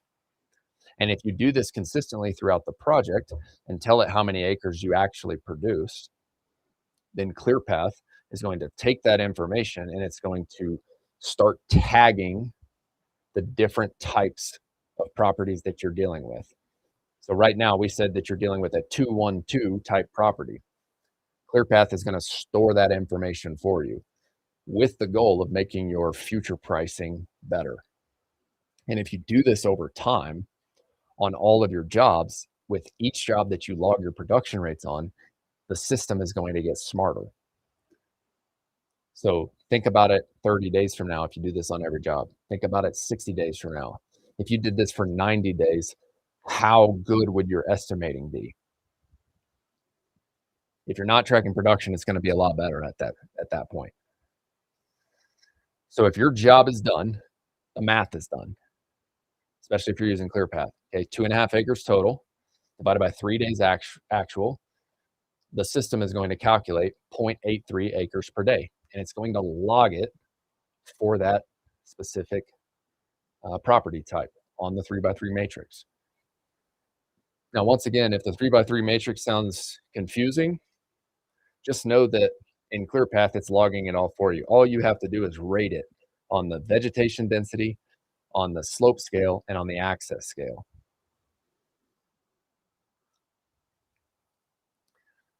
Once again, every job is going to get a tag. So over here, if you were doing a heavy timber job, if you were doing and it was rolling hills and it was average access, let's say that there's rocks present, then that would be rated a 3, 2, 2. And the system's going to grab that, and these are going to be the tags that are added on the back end.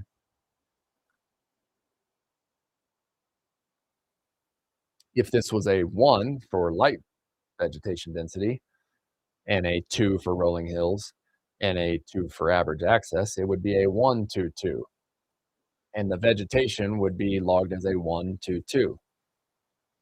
And then when you log the actual completed production rates there, the system would store that information in your profile. So every day that you log production rates, it's getting smarter.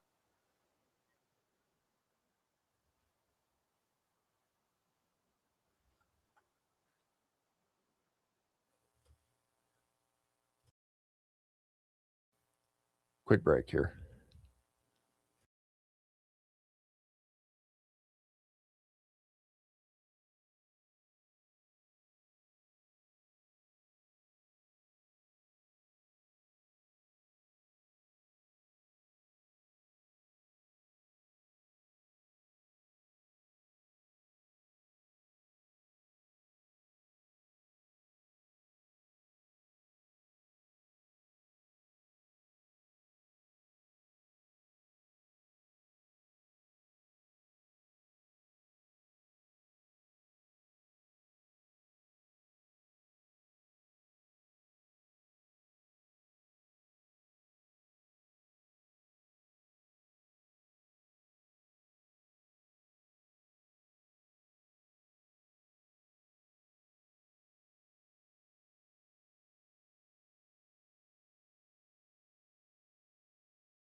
All right, we're back into it.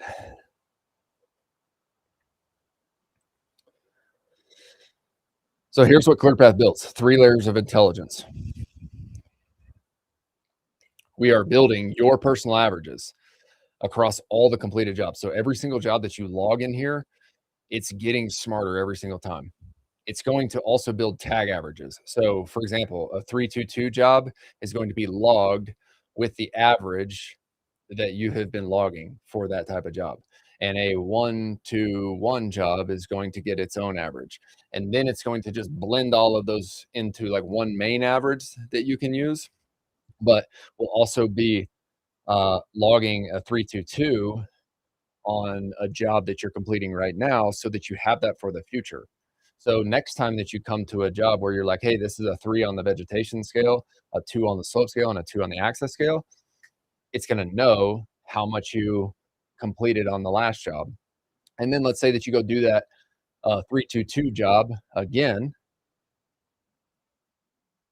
Say the first time you do it, you got zero point 0.6 acres done. The next time you did it, you did zero point 0.8 acres. Then the third time you did it, you did zero point 0.4. Well, it's just going to keep learning from that and then come up with this average so that you, every single time that you go to a job like that in the future, you have the actual data behind it to support your bid. So basically, what the system is doing, it's taking your crew day rate that you've already created from your direct expenses, from what it actually costs you to operate the business.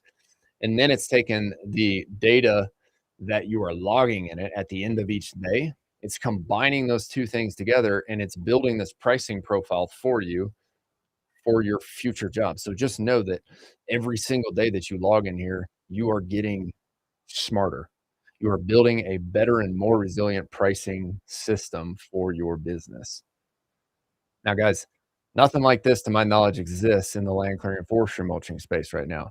It's why this business has been tough from a pricing and estimating perspective. It's why the most searched term in our industry is, how do I price land clearing jobs? How do I price forestry mulching jobs?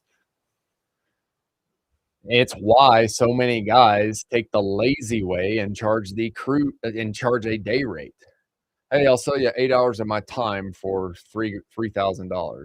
I'll sell you 8 hours of my time for $2,500. It's the lazy way to estimate. It's also the way to just turn straight into the labor force for the customer and create more headaches for you. Because the second you charge a day rate, and we're going to get into this in the next training,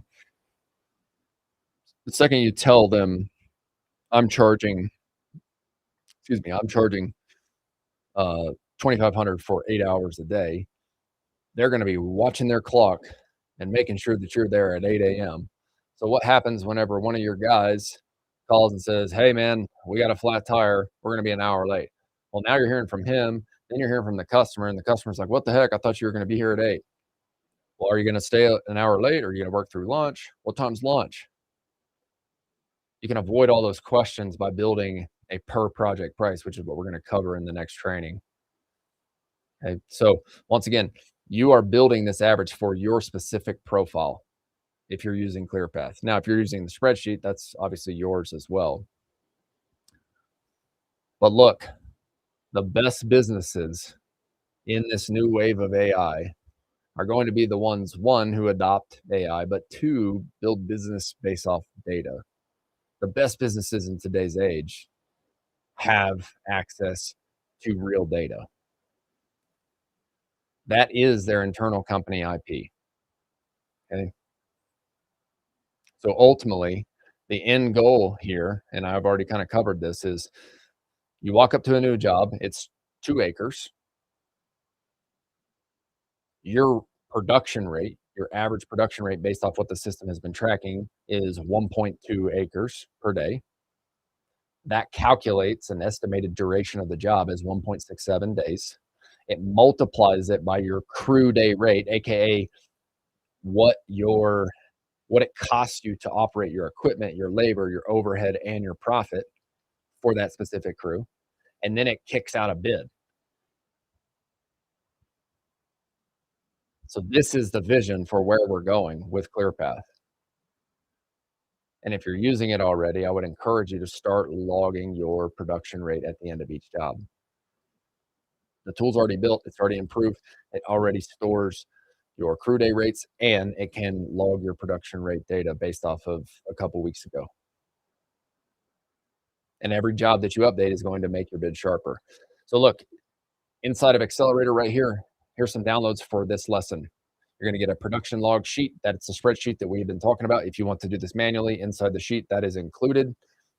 If you want to get a ClearPath Pro account, then you can click the link right down here below as well, below the video, and it will direct you to the path to grab your ClearPath Pro account.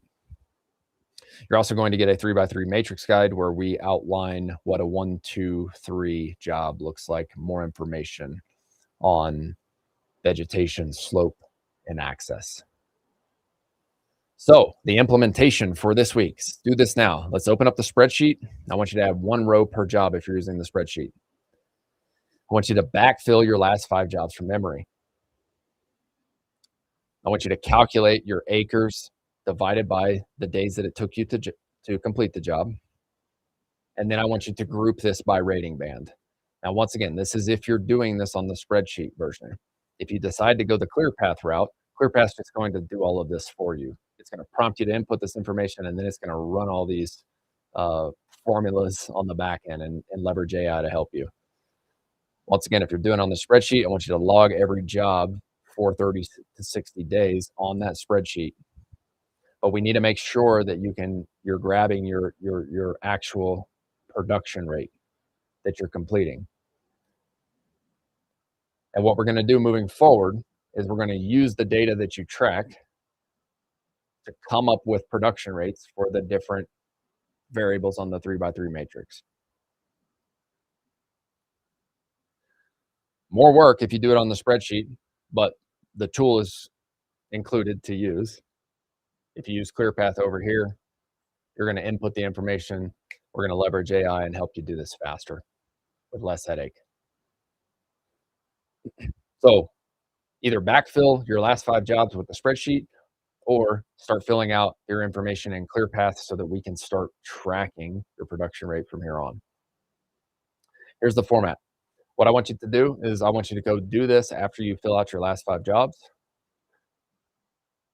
And I want you to copy and paste this and post this into the school community section. This will be the homework for this week.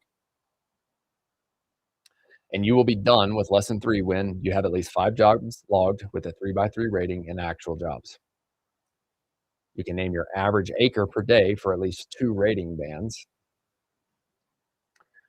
You have committed to logging every job for the next 30 to 60 days.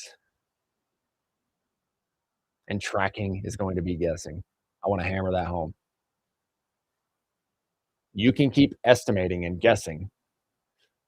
We've helped you set up your crew day rate already, but you're still estimating based off of what you think the job is going, how long you think the job is going to take.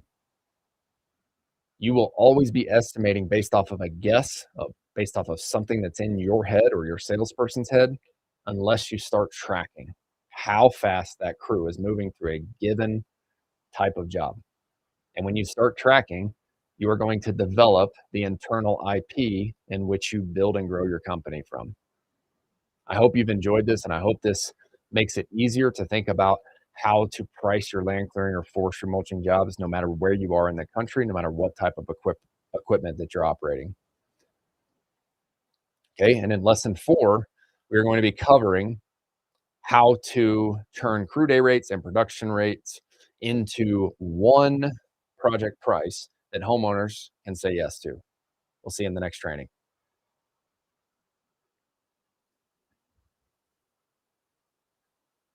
Okay.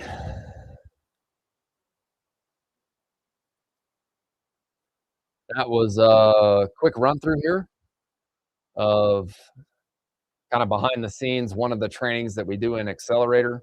Um, for those of you who have not heard about Accelerator, it's a 12-step program that we've put together based off of how we've built our forestry business out here in Colorado. And we've thought through, okay, like if If we had to do this again, what are the important things that we would communicate to either the new crew in that location or other operators who are paying for the license to that system?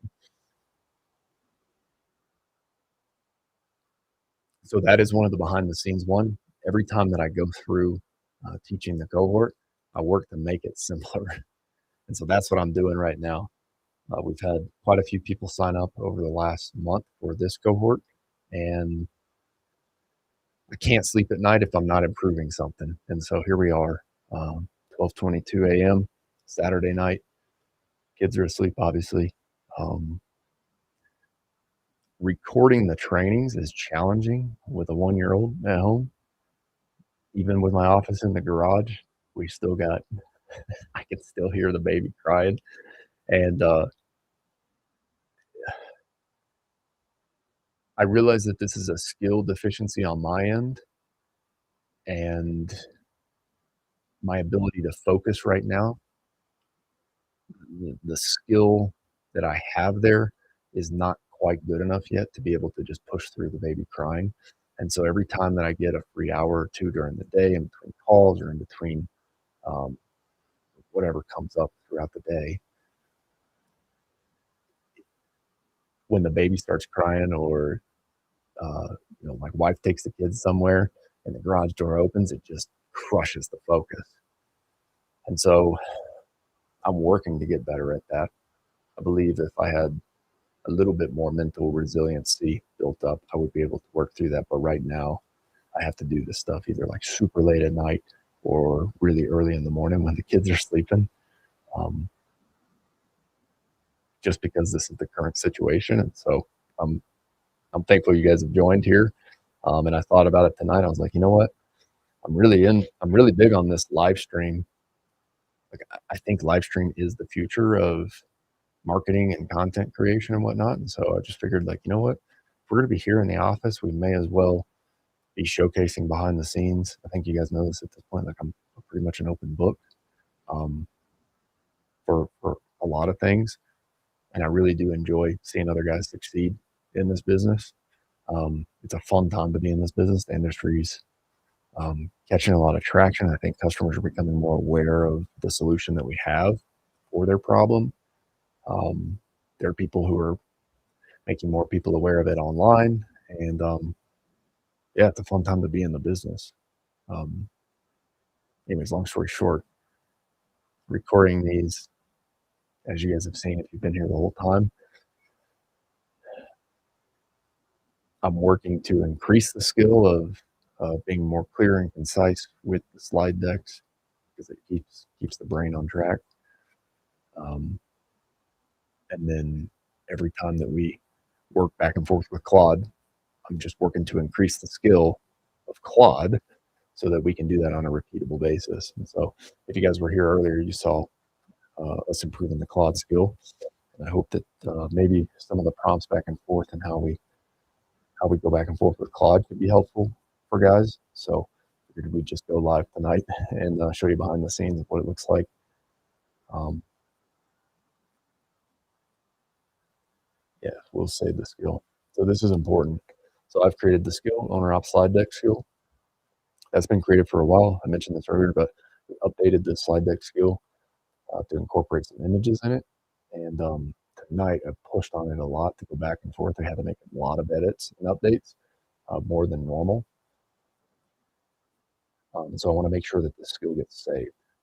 Quick overview for Claude. Skills are things that it can do on a repeatable basis. So you can see like it has, let's see here. So like this is the skill that it was trained on. Got a bunch of like outline and context and um, it like pulls from the brand voice and the brand guidelines. That it's a different skill in Claude. Basically, a skill is something you can train Claude on about you or your business for it to do on a repeatable basis. And so you can see it's written some code here. It's got a bunch of instructions. And ultimately, I just wanted to make sure that that was safe. So here we are. Brand system owner ops, slide text owner ops. Okay. So it updated all of that. Now what we're going to do is I went back through the production tracker, and it's been fun because as Claude develops, it makes it easier to just make all the spreadsheets and stuff that we've created way back when more on brand for um, the accelerator program and whatnot, which I think like it's a little thing, um, but guys are paying a good amount of money to get in there, and um, yeah, I want to do my best to make it the best that possibly can. So it just did a little thing like, kind of added the owner ops brand to this whenever I ran it back through.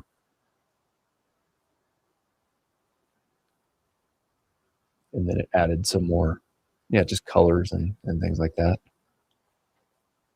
So here's the daily tracker. This is kind of behind the scenes of the spreadsheet that we include in Accelerator for tracking production rates.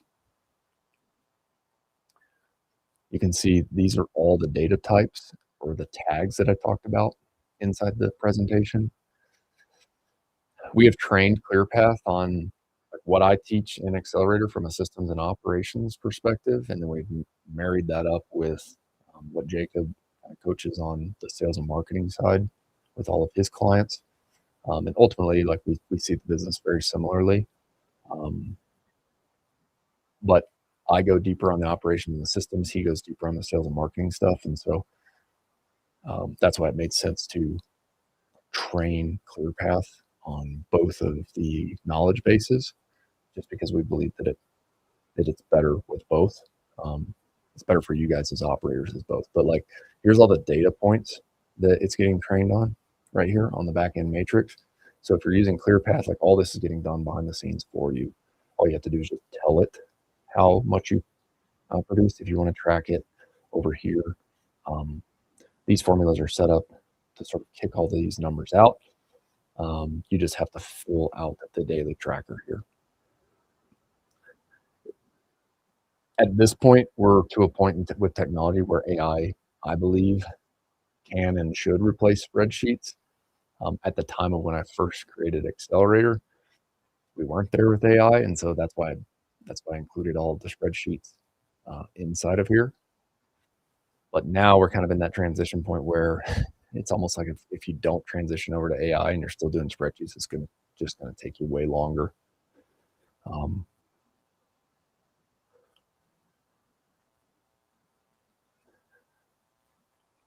So here's the 3x3 cheat sheet that kind of outlines this for you. Like 1 is light, 2 is medium, 3 is heavy on vegetation. So light brush, small saplings, medium density growth, heavy timber, tangled mess, slope, flat ground, rolling hills, steep side hill.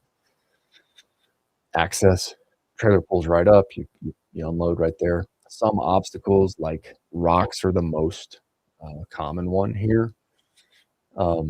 Working on rocky terrain in this business, just like if you're new to the business, it changes your production rate, especially just one slip track changes production rate, and it's so much easier to slip a track on rockier terrain. Bad access, like, and I've mentioned this multiple times, like if you have to park your trucks way down the hill, track your machines all the way up, got to account for that kind of stuff, especially if you got to be doing it multiple times a day. If like the customer doesn't want you parking equipment on site, like some of these jobs are like super particular,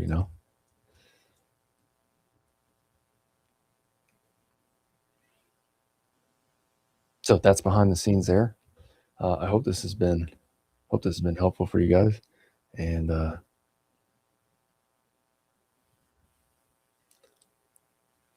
so Charles,